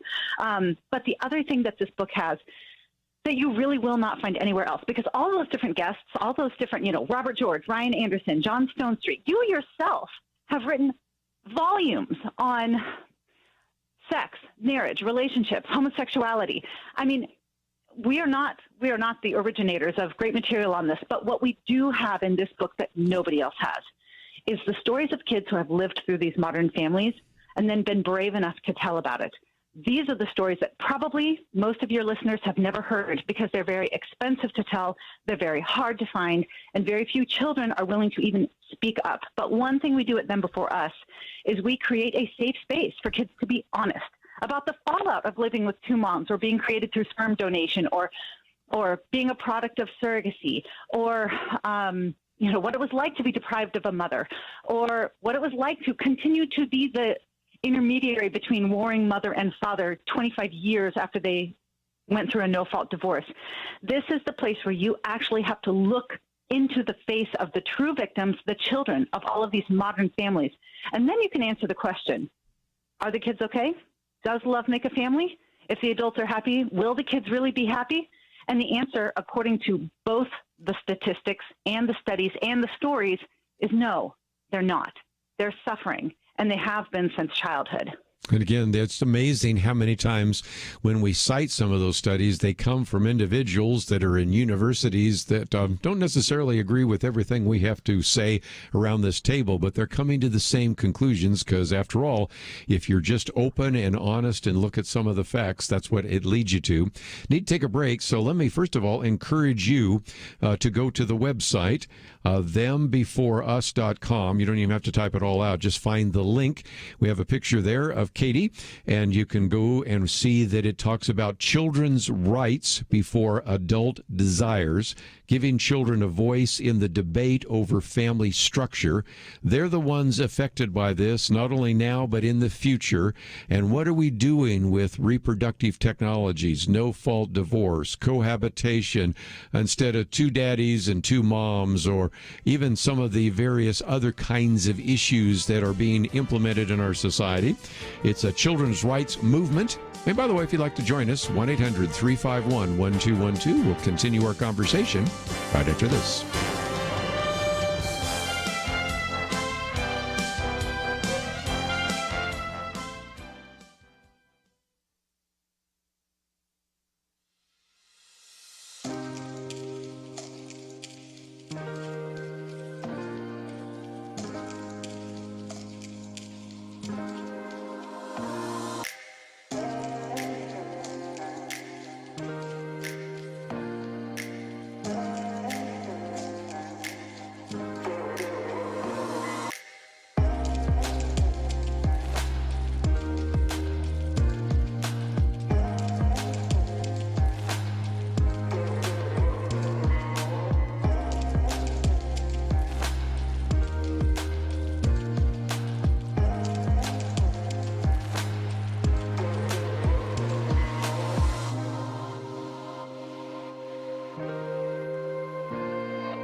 Now, back to Point of View, your listener-supported source for truth. Right, for a few more minutes, we did want you to know about this book, but we also wanted you to know how to connect up with thembeforeus.com, and we have that on the website.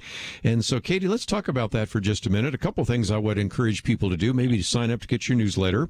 Number two, you have a video there. It's about 3.5 minutes long, and I so often encourage our listeners to take this and expand it to their sphere of influence so they can actually hit that share button. and they could send it to other people. They could post it on their Facebook page or Twitter feed or whatever they might happen to have, and educate some others about that. But you've got some great resources at your website in addition to the book, don't you?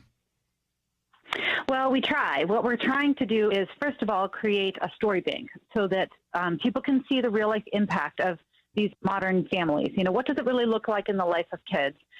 Next, we try to give some foundational research on biology and gender. We go into incredible details about that in the book, but we do give kind of a snapshot of that on the website. But then also, we try to kind of reframe what's happening in the world and in headlines and trending news from the child's perspective.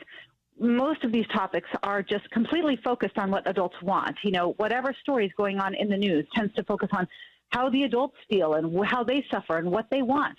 And so we try to look at trending news or legislation from the perspective of the child so that we can all start to think about these questions about marriage and family differently, namely beginning with the question, what about the kids? Starting there, because ultimately they're the ones that are going to have to pay the price for whatever choices the adults are making. Again, I'll also have a link so that you can get the book both in hardback and Kindle. Let's take some phone calls along the way, and we'll head out to South Carolina, WAGB. And Dennis, thank you for joining us today. You're on with Katy Faust. Hello, Ms. Faust. Thank you for taking my call. As soon as you started, the thing that occurred to me where children are really being used is in education. Everybody has a shot at them. The LGBTQ people, the Planned Parenthood, the socialists, the Marxists, the humanists, the atheists. Everybody's taking shots at the kids in the social engineering that's going on in our education system. Are you addressing that? So the good news is I think that at least I'm connected with a lot of organizations that are really trying to fight things like the radical sex ed program, examining critical race theory. But you're exactly right. You are exactly right. I just wrote an article last week at the Federalist about how people on the left tend to really care about kids only if it forwards their political agenda, right? So, for example, what we wrote about last week was that there was an extreme view, a concern about Amy Coney Barrett's adopted children. Oh my gosh, was that a legitimate adoption? Are her kids okay? But last week, there was a very prominent Democrat judge who was arrested on child pornography charges, and he has 2 adopted children, and I haven't heard any Democrats voicing an opinion about that. And so to me, what I see is that the other side cares about kids when it's convenient. We need to care about kids all the time. And the place where there so far has been no organization formally advocating and defending the rights of children is when it comes to family. We do have some wonderful parental rights organizations that are fighting for a parent's right to their children, which is also important. But if we're not also fighting for children's rights in the family, if we're saying that, really what we're saying then is kids belong to whatever adults have the money and means to acquire them. If they don't have a fundamental right to be known and loved by both their mom and dad, then really, especially through reproductive technologies, they can be cut and pasted into any adult romantic relationship. And they can do so in the name of progress, which is pretty regressive in my opinion. But you're right, kids are tools and pawns so much of the time for adult interests, but it's the area of marriage and family that we decided to step into it because that was the place where there was a complete vacuum. There was nobody advocating for the kids. Let's just, before we run out of time, talk about maybe some of the themes. And one that just jumps out of the page at most people is the old phrase, don't kids just need to be safe and loved? And that's one of those that you take on early on in the book because it is kind of a cliche that's used, but you really kind of unpack some of the ideas behind it, don't you? Yeah, and I'll give you the short answer because, of course, we go into detail about that in the book. But I tell people, yeah, kids do need to be safe and loved. But if you actually look at the research on the topic, we actually know what it takes for kids to be safe and loved statistically. And that is they are the most likely to be safe and loved if they are raised in the home of their married biological parents. So I tell people, if you genuinely believe that children should be safe and loved, then congratulations. You're with me. You're a children's rights activist who says that children have a right to their mother and father. Because any of those other arrangements, usually kids just need to be safe and loved. is sort of a motto for those who say, I want kids to fit into my idea of family. Well, the truth is that modern family is really just code for child loss. If a kid is in a modern family, it means they had to lose something to be in that family. Now, sometimes kids lose their parent due to tragedy, in which case we mourn. But these days, kids are increasingly losing their mother and father intentionally, and that is an injustice. Yes. And again, when you talk about the cohabitation, illegitimate birth rate or out of wedlock birth rate or whatever phrase you want to use, the divorce rate and all the rest, you recognize we have fewer and fewer children that are in intact families. And we've always been told, well, we shouldn't be judging. Well, we don't want someone that's a single parent to feel bad. But at the same time, the overwhelming research, whether it's quoted by Ryan Anderson or Robert George or yourself or anybody else, is that children do best in an intact family where you have the father and the mother together, and any other situation isn't as ideal. And by saying we should never criticize any other situation keeps us from understanding what the ideal is and what we would want the best for the actual children, right? Right. And, you know, what we say in the book, we boil it down very simply. It's simple, it's hard, but it's simple. And the simple answer to all of this is adults need to do hard things. When it comes to their desires for marriage or parenthood, yes. If they're in a struggling marriage, if they experience same-sex attraction, if they're dealing with infertility, if they're single and 40 and desperately want to be a mom but still have not found Mr. Right, adults need to do hard things. Because the only alternative is that kids are doing hard things. It's going to be one or the other. Either the adults are making the sacrifices so that children's rights and needs are intact, or kids are making the sacrifices to support adult desires and longings. And I think in the general adult population, but especially in the Christian population, we never make the weak sacrifice for the strong. But that's exactly the message that our culture is sending to adults these days, is if you want it, you should have it. And not only should you have it, you have a right to it. But that means that children are losing their actual rights. And that's something that I think all adults need to stand against. Again, them before us, we have, first of all, a link to the website. There's also a link to the Twitter page and also to Facebook page and all of those resources. We also have information about the book that came out in February, Children's Rights Before Adult Desires, Giving Children a Voice in the Debate Over Family Structure. And Katy, I appreciate you co-authoring this book because it is very needed, as illustrated by the fact that so many individuals we've interviewed on this program have endorsed the book. So I thank you for joining us today here on Point of View and look forward to the next opportunity. Thank you so much. You and your readers will never see marriage and family issues the same way again. Again, one last time, them before us, why we need a global children's rights movement. And we have all sorts of information on our website to link you to her website. And I think you're going to find some great material there. But when we come back after the top of the hour, we're going to talk with Dr. Frank Wright. We've had a situation in which, I know this doesn't surprise you, they faced a fair amount of censorship. So we're going to talk about that. We'll also get an update on the lawsuit that they have with the Southern Poverty Law Center, so we'll get into some of those conversations with him. Dwight Longacre will be with us a little bit later. We'll get into some of those issues on our Passion Week. Let's take a break. We'll be back with more right after this. Having civil conversations about important issues seems to be harder and harder. Various media outlets tell people what they should believe, why they should be outraged, and getting people to actually think, well, it can be difficult. Whether it's the gospel, tax issues, social policy, or just about anything else, you need to have solid information and clear thinking to address the hard issues. You need God's truth applied. And that's what you get in less than 2 minutes with Point of View's Viewpoints Commentary, a daily resource to help you be informed and think through the things we need to be talking about. It is free and will arrive in your inbox each day when you visit pointofview.net/signup. Sometimes we know we should say something, but we're silent because we're not quite sure what to say. Viewpoints Commentary can help you break the silence and change the narrative. It can make you a more equipped agent for truth. Get your free subscription to the Viewpoints commentary at pointofview.net/signup. Pointofview.net/signup. Point of View will continue after this.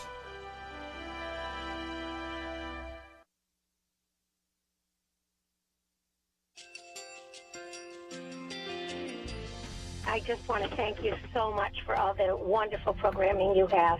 You're just absolutely fantastic. I recently started listening to Point of View, and I really found it interesting because of the different subjects you cover. Thank you for that. I really appreciate everything that you do in keeping us informed. Thank you, Kerby, for everything that you have been doing. I appreciate all the work that you're doing, advocating for the Word of God. Thank you so much. Point of View, I think, is absolutely necessary because it's a Christian perspective, a biblical worldview perspective, and receive very current, up-to-date information about what is really going on, week to week in our culture, which is changing so rapidly, and yet it's morally sliding backwards. Yeah, I'm just, first of all, I thank you guys. Y'all's program is wonderful, and enjoy it every day. I learn so much every time I listen to it.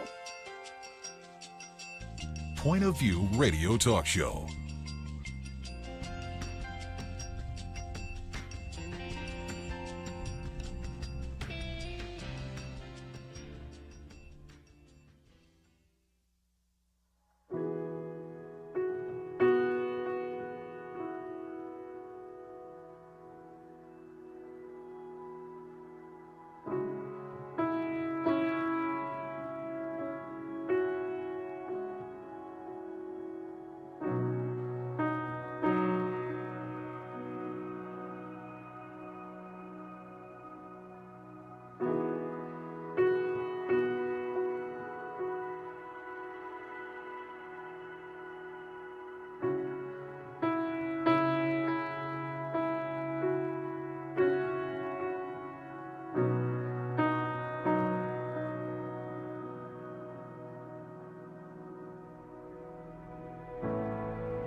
Hi, this is Kerby Anderson. Each day we take on the tough issues and provide a biblical perspective to them. The topics we cover are wide-ranging. Apologetics, theology, prophecy, creation and evolution, intelligent design, marriage, family, child-rearing, the millennial generation, trends in society, politics, economics, business, religious liberty, the Constitution, public policy, foreign policy, military policy, tensions in the Middle East, abortion, homosexuality, pornography, sexual ethics, media, technology, history, and America's godly heritage. We talk about anything that affects your faith, your family, or your freedom. So don't go anywhere, because Point of View continues right now.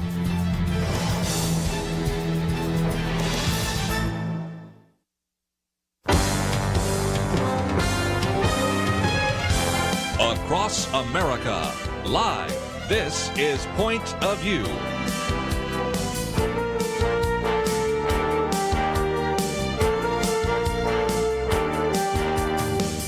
And now, Kerby Anderson. Yes, we're going to spend some time talking with our good friend Dr. Frank Wright about censorship. We have the new gatekeepers that are determining what you can see, read, and hear in big tech. And, of course, they have produced some great material on censoring the truth. We also have some examples that came out of the newsletter that just came out from D. James Kennedy's ministry about other individuals that have been censored. And, of course, from time to time, I have some of you ask, well, how are they doing in that case in which they were bringing a suit against the Southern Poverty Law Center? So we got a lot to cover in this half hour. Dr. Frank Wright is a good friend and an individual that is the president and CEO of D. James Kennedy Ministries. In the past has been the president and CEO of the National Religious Broadcasters, been on the staff of Coral Ridge Presbyterian Church, individual with a PhD in business administration from Florida Atlantic University, and he joins us now by phone. So, Frank, it is always great to have you on the program. Kerby, great to hear your voice. You've been swinging the hammer for a long time, my friend. I'm glad to see you're still at it. Well, and I'm glad you are too. First of all, let's talk about some of the products that you have available, because they kind of get into the specifics. You have some material on the new gatekeepers. These are individuals with Twitter and Facebook and, the long, long list, who are really determining what you can see, read, and hear, and really seem to be going out of their way to censor Christian viewpoints. And we've talked about this with you and back in the old days, Craig Parshall and others, but it's gotten much more intense over the last year, don't you think? I do, Kerby, and it's taken a different twist in our day. Back when you and I used to talk frequently when I was at the National Religious Broadcasters, I think we both thought that the future of censorship against Christian and conservative viewpoints would likely come from government entities based on things like the old-fashioned fairness doctrine or the federal hate crime statutes and so on.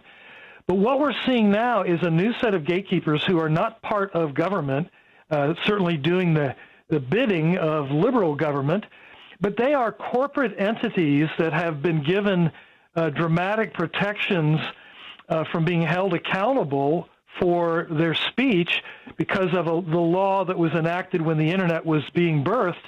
And today they have set themselves up as sort of the new digital book burners. They're deciding who gets to be heard, on what subject matter. They seem to have this omnipresent sort of competence to judge across a whole wide range of issues and know which one is accurate and fair and which one is not.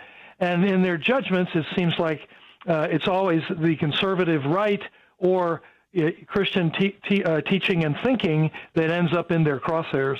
And what I think is so interesting is it gets expanded. So all of a sudden, if you say something about a vaccine, something about the pandemic, something about the lockdown, unless people can show me that they've got people at Facebook and at Twitter and Google and even at Amazon that understand some of the issues of epidemiology, they're really in many cases outside of their expertise. So even though it sort of started where there's been a censorship of conservative ideas or Christian ideas, it's expanded in ways that I don't think some of our friends on the left expected, and they found that sometimes they aren't woke enough to actually keep from being censored themselves.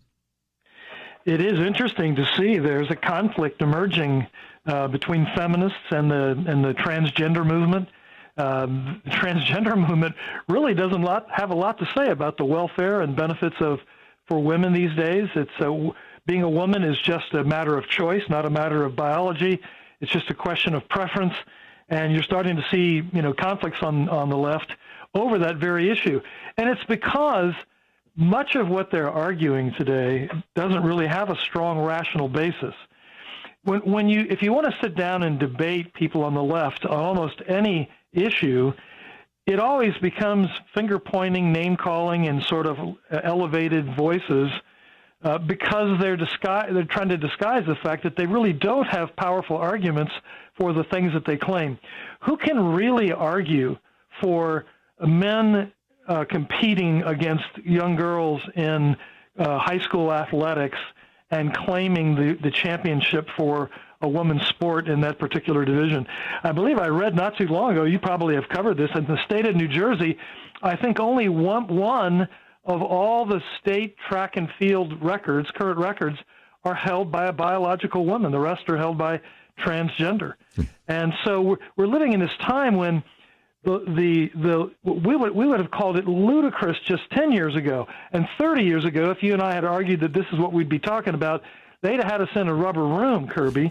But this is exactly what's happening these days. And their primary tactic is to label us, with terms that cause us to try to be silent and trying to keep us quiet. The whole hater label is not an argument of rational truth about whether one group hates another group. It's just a tool to keep you quiet so that your viewpoint won't be heard.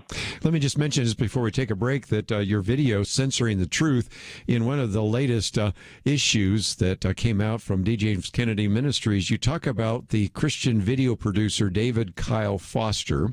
He's actually in your video. But interestingly enough, this is a guy that was a Hollywood star. He had a double life as a male prostitute, but then he becomes a Christian. And so far, so good. Well, then, as he begins to address these issues, maybe those struggling with sexuality and things like that, Vimeo calls him up and says, wait a minute, you're a hate group. He's just a one person, but anyway, your hate group demeaning to homosexuals. And so we're going to pull all your videos out of Vimeo. And that goes back to kind of what we'll talk about after the break, the Southern Poverty Law Center, because once you get targeted as part of the hate group or you're part of the hate map, then all of a sudden you lose access to all sorts of social media platforms and things of that nature. And it doesn't come because we're making a cogent argument against you. We're just going to call you a hater, like you said. Well, that's exactly right. That's what's happening these days. It's no longer an argument over right or wrong or truth or a political philosophy even. It's about how can we marginalize your viewpoint? How can we eventually, I think, criminalize your viewpoint, some of which you're starting to see in certain places. Well, let's take a break, and when we come back, by the way, if you'd like to join us, we'll keep Dr. Frank Wright on for a little bit longer, but one of the other things I wanted you to know about, in addition to some of the great material they have on the new gatekeepers and censoring the truth, and you can go to djameskennedy.org and find it. Of course, we have that link on our website, and so we'll certainly talk about some of those resources, which I do encourage you to get copies of. Also, some great material by Jerry Newcomb's been on the program on this. I love this one, The Lenten Meditation on the Cancel Culture, something we've been talking about. We come back, though, we'll give you an update on the Southern Poverty Law Center, because that has an implication far beyond just being called a hate group. It prevents any particular group, many of which are groups that we've had on this program, from participating in various kinds of websites, apps, and the rest. And so we want to get an update on that. And it is, I think, again, something we've been following for some time and encourage you to be praying for. Certainly the great work of the D. James Kennedy Ministries and the work that certainly people like Frank Wright, Jerry Newcomb, and others are involved in. We'll talk about that right after these important messages.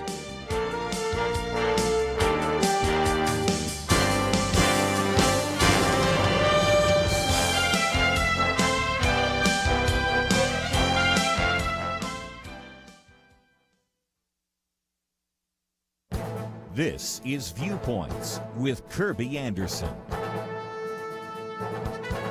Members of the very popular South Korean boy band were denied draft exemptions even though it would reduce revenue to the country. Why?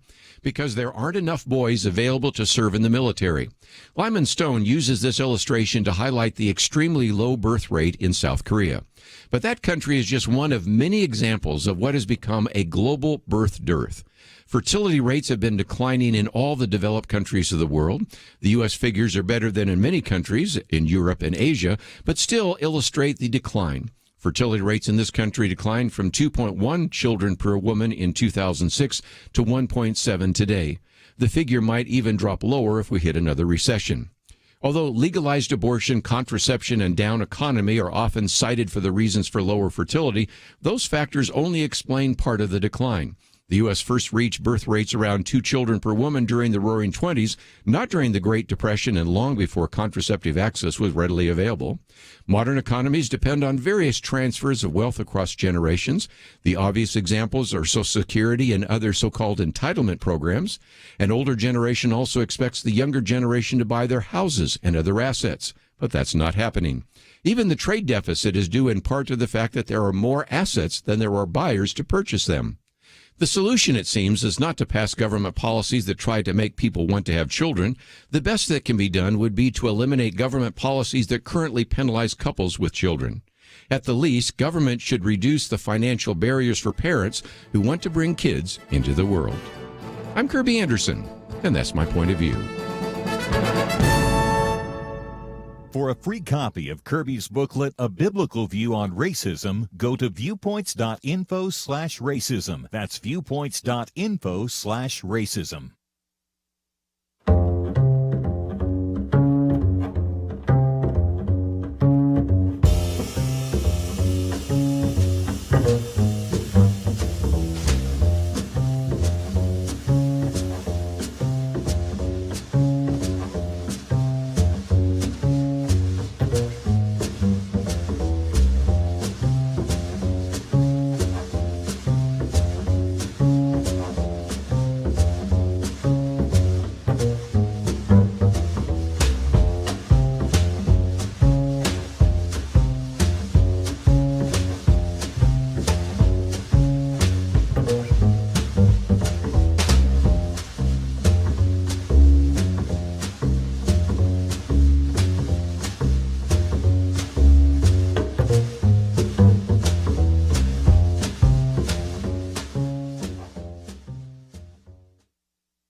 You're listening to Point of View, your listener-supported source for truth. Back for a few more minutes with Dr. Frank Wright. And let me just mention that as yesterday was Palm Sunday, and this is now the holiest week in the Christian calendar, we'll also encourage you to find some of the great material that is also at djameskennedy.org.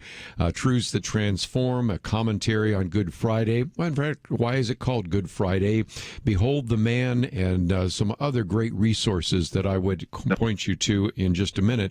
But I thought at least for a few more minutes, let's talk about this idea of censorship, and in particular, the Southern Poverty Law Center. I mean, I think most of our listeners now know that the Southern Poverty Law Center isn't really dealing with real individuals that are engaged in hate. I mean, there are some on that list, but you have a lot of organizations that have been a part of Point of View these years, whether it's D. James Kennedy or Family Research Council, or whether it's American Family Association. The list goes on and on and on of individuals that have been labeled as hate groups. And that hate map has been used now, as I just pointed out a minute ago, by other groups like Vimeo and others to say, we're not even going to let you use our resources because you're a hate group. And so you finally said, this is keeping us from being able to benefit from some of the things that exist on Amazon and a variety of others simply because of that label. So you've brought suit. So tell us where we are and why you brought suit in the first place. Well, Kerby, our suit against the SPLC wasn't because we got our nose out of joint for being called a hate group. Jesus said they're going to hate you. And so that's not the issue. The issue is one of really defamation law and of discrimination law. So we filed suit against the Southern Poverty Law Center for defamation, for wrongly saying things about us that caused us harm. and against Amazon as well for denying us access to their Smile program based on the designation of being on the SPLC's hate group. And as you mentioned, Kerby, the genius, the evil genius, you might even say, of the Southern Poverty Law Center's approach is they do have real live hate groups on their map, like the KKK, like the neo-Nazis and the skinheads, and David Duke. But then they put David Barton right next to David Duke, and they put groups like our ministry and D. James Kennedy, not just D. James Kennedy Ministries, but Family Research Council and others. And by labeling us with the same hate label that they apply to the KKK, they're making a statement in doing that. It's what I call a form of reputational terrorism. They're just trying to do as much damage to you as they can. And I don't say that speculatively. This is right out of their own documentation. They have said they would like to, quote, unquote, destroy every group on their hate map. And the reason that they're able to get away with this, of course, is your friends and mine in the liberal media who give them a pass on just about everything. The Southern Poverty Law Center lost its designation as being a verified source for law enforcement when the FBI stopped using it in 2014. That's quite some time ago. Do you see that anywhere in the news when the Southern Poverty Law Center labels somebody a hate group? Do you see that, oh, by the way, the FBI doesn't even recognize them as a legitimate arbiter of what constitutes a hate group? And so we filed suit to try to bring this to an end, to try to make them pay a price for this. And we are currently before the 11th Circuit Court of Appeals in Atlanta. We filed our appeal brief and had our oral arguments in December. We literally are waiting almost any day now. We expect to hear from them. Either the court will send us back to the federal district court for trial, or we'll have another appeal opportunity, shall we say, to take our suit either to the full 11th Circuit or to the U.S. Supreme Court. And again, that was a 3-judge panel. And again, you can go to what's called en banc, the whole thing. But again, your attorney was David Gibbs, and we've mentioned him before, in which he even said to the judges there that the intention of the hate map is not just to say, in our opinion, these are not nice people. It's designed to say they are hateful, discriminatory people. And as you point out, the ultimate goal is what? To destroy those organizations. That's right. And for a person that says, well, sticks and stones will break my bones, but words will never hurt me. Tell that to our friends at Family Research Council when an individual reading the hate map comes in there with a gun ready to kill everybody at FRC and smear, Chick-fil-A sandwiches in their face into these bodies. That's the kind of thing that these kinds of hate maps engender, don't they?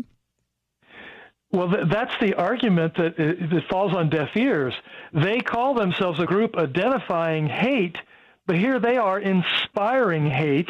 And that we have it on videotape when the police interviewed this fellow that went in with a gun and shot the security guard who eventually heroically overpowered this guy. He said he found the Family Research Council on the hate map of the Southern Poverty Law Center. So, this is very Freudian projection, right? You blame others for doing the very thing that you're doing. One of the biggest sponsors of hate in America today is the Southern Poverty Law Center. Interestingly, by the way, in their argument, Kerby, before the 11th Circuit, they said, we believe we have a First Amendment right to define hate any way we want. The ministry can have its opinion about what hate is. We have our opinion about hate. But as you said, the distinction there is they're arguing they should be protected under the First Amendment for having an opinion, and then they're turning around and saying, but the assertions we're making against these ministries are factual. And so it's like, Your Honor, don't look at what I do or don't look at what I say. These things just don't line up. But they've been able to get a pass largely because of the media. Nobody calls them out for their inconsistencies. Listen, if there were a group in our sphere, Kerby, who had $300 million or more in offshore bank accounts, you think there might be a little scrutiny there? Well, the Southern Poverty Law Center has $500 million in cash on its balance sheet. 300,000 or more of that is in offshore bank accounts to get away from the scrutiny of the federal government. There's something fishy here. I'm not sure I know exactly what it is, but you don't have to wake up Einstein to realize these people are really not legitimate. And again, you have some great material about that at djameskennedy.org. But to end on a positive note, let's talk about the fact that this is a very significant week and so many great material. Matter of fact, next half hour, we're going to get into a little bit more about this Passion Week and room at the inn and the whole issue of a upper room and all of the rest. But you have, through Truths That Transform, some commentaries and some programs that are really, in a sense, kind of developed so that people can understand the significance of this week, the significance of the cross and the resurrection. So what will people find when they land on your website? That's great, Kerby. You know, you and I work in an area of Christian communication where we're almost always dealing with bad news, and we're almost always dealing with short-term perspectives. The longer-term perspective is what we need to have in mind here in Holy Week, and it's that God knew all these things were going to happen, and He sent His Son to rescue us. And Holy Week is a week of great celebration, and one in which we dare not forget that God is still seated on His throne and is still working in the hearts of His own, and He wants His own to stand firm for the gospel of Jesus Christ. Let me again encourage you to find some of the resources. Behold the Man, the Divine Drama, even the whole question about Good Friday, its significance, why is it called Good Friday, and so much more. And, of course, I would encourage you to make sure that you also have a chance to watch Truths That Transform and all the great material that is done by Dr. Frank Wright. So thank you so very much for joining us during this Passion Week, and thank you so very much for standing strong for truth. And I look forward to the next opportunity where we can chat, and maybe, hopefully soon, it will be because of a decision made by the 11th Circuit Court of Appeals. So we'll have to find that out as soon as it takes place and comes down from those judges. Thanks, Kerby. And we appreciate the prayers of God's people to that end, that the court would rule in a way that would allow truth to prevail. Now, again, it's an important case, and I want you to know about that. Also, the issue of censorship, and also pray for Truths That Transform, because sometimes they have found they've been censored there as well. So let's take a break. We come back. Dwight Longnecker is going to talk about a piece that, in some respects, relates a little bit more to Christmas until you find out a little bit more. We're going to talk about this idea of no room at the inn, and, of course, that relates to the birth of Christ, and it's called the Cave of Our Rebirth. But you know that Greek word inn probably is better translated upper room. And so it's kind of interesting to see that really we have an upper room at the birth of Jesus, and we also have an upper room at the Last Supper. And so we're going to talk about some of that significance, and I think you will find that helpful. And that's one of the things we wanted to do as we come into this particular week.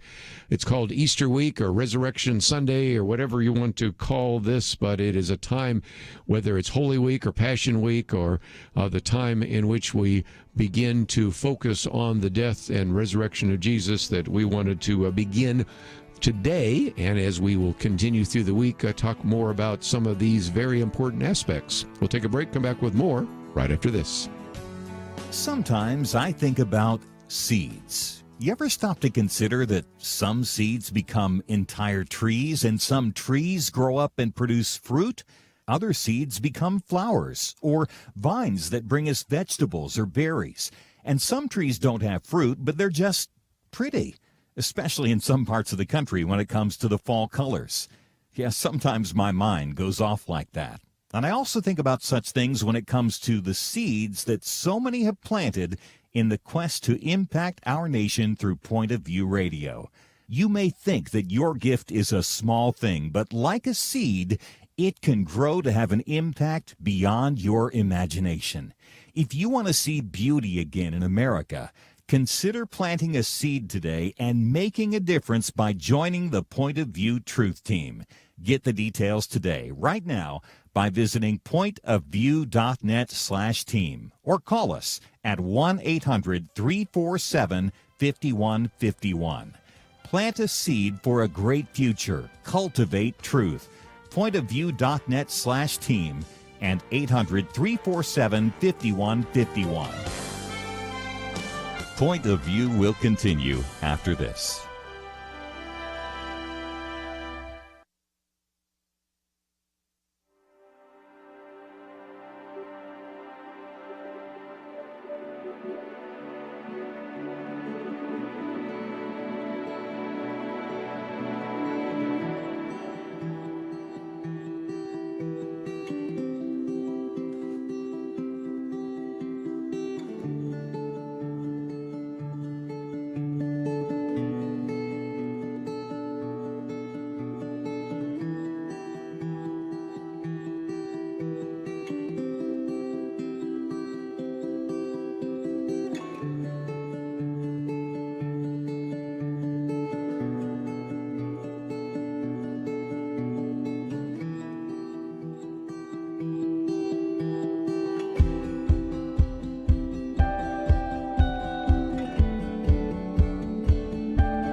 You are listening to Point of View. The opinions expressed on Point of View do not necessarily reflect the views of the management or staff of this station. And now, here again is Kerby Anderson. Final half hour, if you'd like to join our conversation, 1-800-351-1212. Well, I'm giving the number I might just mention last week, in case you didn't have a chance to tune in when we started the program today, that we had a very successful Truth Team Week, and I'd want to say thank you. If you still would like to join with us, I know sometimes people are on vacation or they meant to call and they didn't. We've kept the banner up there for a little bit longer, and you can click on there and join with us. It could be a one-time gift or even join us at the monthly level, $1 a day, $30 a month, $360 a year. Of course, you can even call off air. That's the pledge line number, 800-347-5151. And just thought I would mention that because we are very pleased and very thankful for those of you that have supported this ministry. And I thought just as we work our way down to some of the other articles I've posted, let me pull up one, and that is the story of Jack Phillips. You might remember him. He is an individual who has owned Masterpiece Cake Shop since 1993. And he points out in this article that I've posted here that he never anticipated that he would become a household name defending religious freedom. He just wanted to bake cakes. That's really what he wanted to do. But he's now for the third time found himself in a lawsuit. You might remember that those cases began back in 2012. So we are talking about, a significant amount of his time as a baker has been spent with these lawsuits. But nevertheless, that's where he received a request, obviously, to bake a cake for an individual that wanted to celebrate a same-sex celebration. And he and his wife, when they first got together, had made a decision that because of their Christian beliefs, they would be willing to bake any kind of cake, but to put a message on the cake would be a deal breaker. If, for example, it was a message to celebrate, he said, Halloween, to celebrate divorce, or any kind of cake that might disparage an individual. And so when asked about doing this for an individual that wanted to celebrate a same-sex union, he declined, and that, of course, led to all sorts of lawsuits, as you well know. But then 6 years later, in 2018, he won the case against the Supreme Court. I mean, technically didn't win it. It was a case where the court actually ruled that the Colorado Civil Rights Commission had shown anti-religious bias in sanctioning him. And yet they didn't really rule on whether businesses can refuse services. So in some respects, it left it open. And so this is now the third set of lawsuits that he's had to address. And he says, this has, of course, been very difficult for him, but even more so for his wife and daughter, who he says has had to suffer through numerous trials and have actually, in many cases, his wife and daughter have been overwhelmed by threatening phone calls and emails. And this is not something he envisioned. He's now back in court. A transgender lawyer this time attempted to order a birthday cake that was blue on the outside and pink on the inside to celebrate her gender transition. And the request came the same day in 2017 when the Supreme Court announced it would hear the appeal on the wedding cake case. And so this has just gone on. The lawyer actually was engaged in a setup. The lawyer actually says, no, it was just more of a calling someone's bluff. But nevertheless, this individual has been involved in sending emails calling him a bigot and a hypocrite and all the rest. Even requested the bake shop to make a red and black custom cake that depicted Satan smoking a marijuana joint, if you can believe that. Nevertheless, in conversation, somebody said, this individual said that if indeed this transgender lawyer, if this case was dismissed, he or she, I'm not even confused even about the gender now, in that case, would just be right back the next day requesting another cake. So this has been, something that's happened almost for I guess it'd be close to 30 years. I guess it'd be a little less, maybe 28. But here you can see that a very significant number of those years And certainly he and his family have had to endure this. And I think it's just, first of all, a reminder that if you were going to pray today for D. James Kennedy's ministry and for Frank Wright, I would encourage you also to pray for Jack Phillips. He's not backing down, but can you imagine the amount of stress and tension he's had to face all these years simply standing up for his Christian convictions?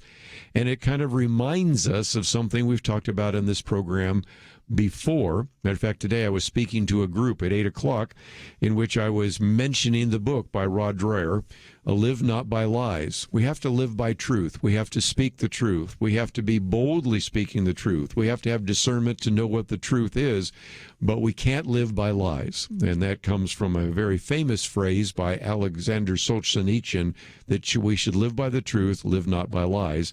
And that book is just a reminder, as we talked about just a few minutes ago with Frank Wright, that some of these attacks are not coming from the government, although in part this was coming from the Colorado Civil Rights Commission, but most of these are coming from individuals, part of a cancel culture, part of activists, coming from the media, mostly big tech, and from private companies that are just making people's lives miserable. And so I hope you will pray for them and recognize that this kind of battle is continuing on. To make a point, though, let me quote from another article. I haven't posted this one, but you can find it very easily. And that is, one of these organizations are starting to find that you can't be woke enough. I talked about that just a minute ago with Frank Wright, but it's kind of interesting because now, to use this particular article by Christine Favocci, she says the NFL is beginning to learn the hard truth that there's no such thing as woke enough. It turns out that the league, which has worked its way to try to endorse Black Lives Matter, it's been involved in all sorts of outreach, which is really causing a lot of viewers to not watch the NFL. You've seen this with the NFL, you've seen it with the NBA and others. They're losing viewers and all that. But that did not stop the NAACP from sending a scathing letter to the league commissioner, Roger Goodell, earlier this month. The president and chief executive officer of the NAACP urged the league to cut ties with Fox during what is oftentimes called NFL's annual broadcasting rights negotiation. Now, the argument that comes from at least the leader of the NAACP is they have real concerns about the fact that the NFL is tied into Fox because they are concerned about Fox News. Now, let's admit that, of course, this is a fairly large organization. You have Fox Sports over here, you got Fox News over there. But just think about this for a minute. Whatever is said over at Fox News probably doesn't have much impact at all in Fox Sports. And frankly, I think most of us would like to keep a separation, if we could, if it's even possible, between some of the political stuff that we engage in, both on this program and even in politics, and watching sports. I mean, a lot of us this weekend enjoyed watching March Madness. Kelly Shackelford was on Friday with us. I know he's going to be watching Baylor tonight when they play Arkansas. And we just kind of like to not have political stuff going on right then. Can we just watch two teams play a game?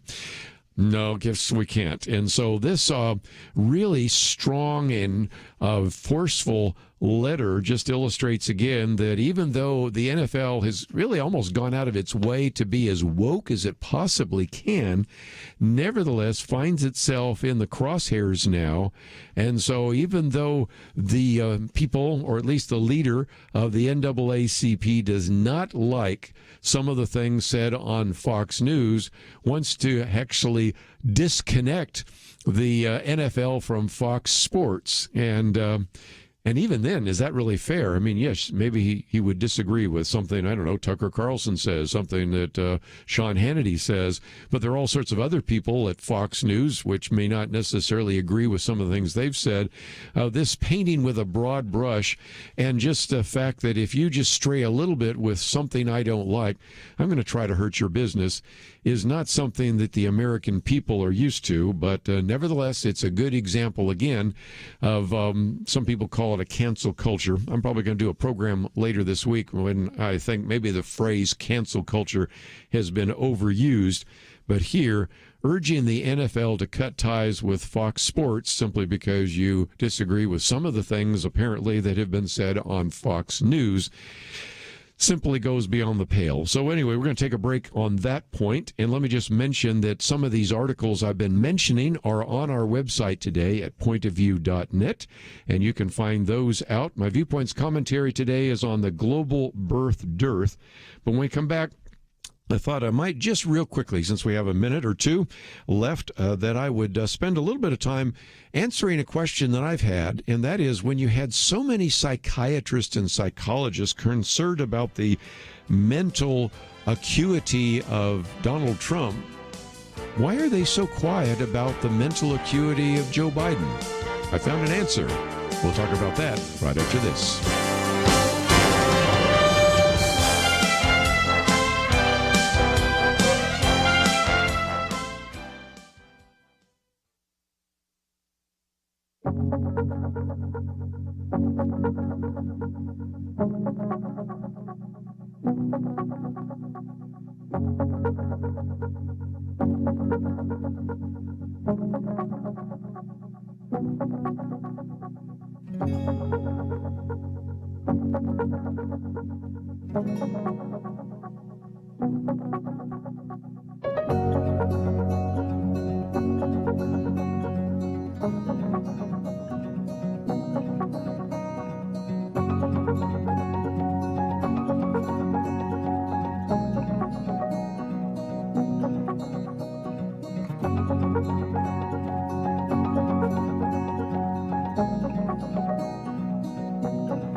Now, back to Point of View, your listener-supported source for truth. Let me take you back to just a little less than 2 years ago. Now, if you're a new listener to Point of View, you may not remember this because you weren't around. But if you've been listening to Point of View for some time, you may remember the conversation that we've had about the fact that there were a number of psychiatrists and psychologists that were warning that Donald Trump's mental acuity isn't what it should be. And so as a result, they had actually had a petition. They wanted to begin to implement implement maybe the 25th Amendment. They wanted to have the president have some kind of psychiatric evaluation and the rest. And when that started reaching a crescendo, especially due to the fact that one Dr. Bandy Lee wrote a book called The Dangerous Case of Donald Trump, I suggested in a commentary, this is now about 18 months ago, matter of fact, the most controversial commentary I've ever written, suggested maybe it would probably be a good idea if at that time President Donald Trump got a psychiatric evaluation so that he could set aside some of these issues. And some people said, why are you bringing this up? I said, well, I'm bringing it up because other people are bringing it up. It may be a real issue during the campaign. And not that the president knows me or listens to me. He actually went and did it and actually took a mental test and did extremely well. Matter of fact, I took the same test a while back. He did a whole lot better than I did. So, that was enough for that. And so then, all these individuals that were so concerned about the mental stability of Donald Trump and his ability to communicate and his maybe even his psychosis. We were getting all sorts of words like that. As soon as Joe Biden was the candidate, did you notice how nobody was bringing that up anymore?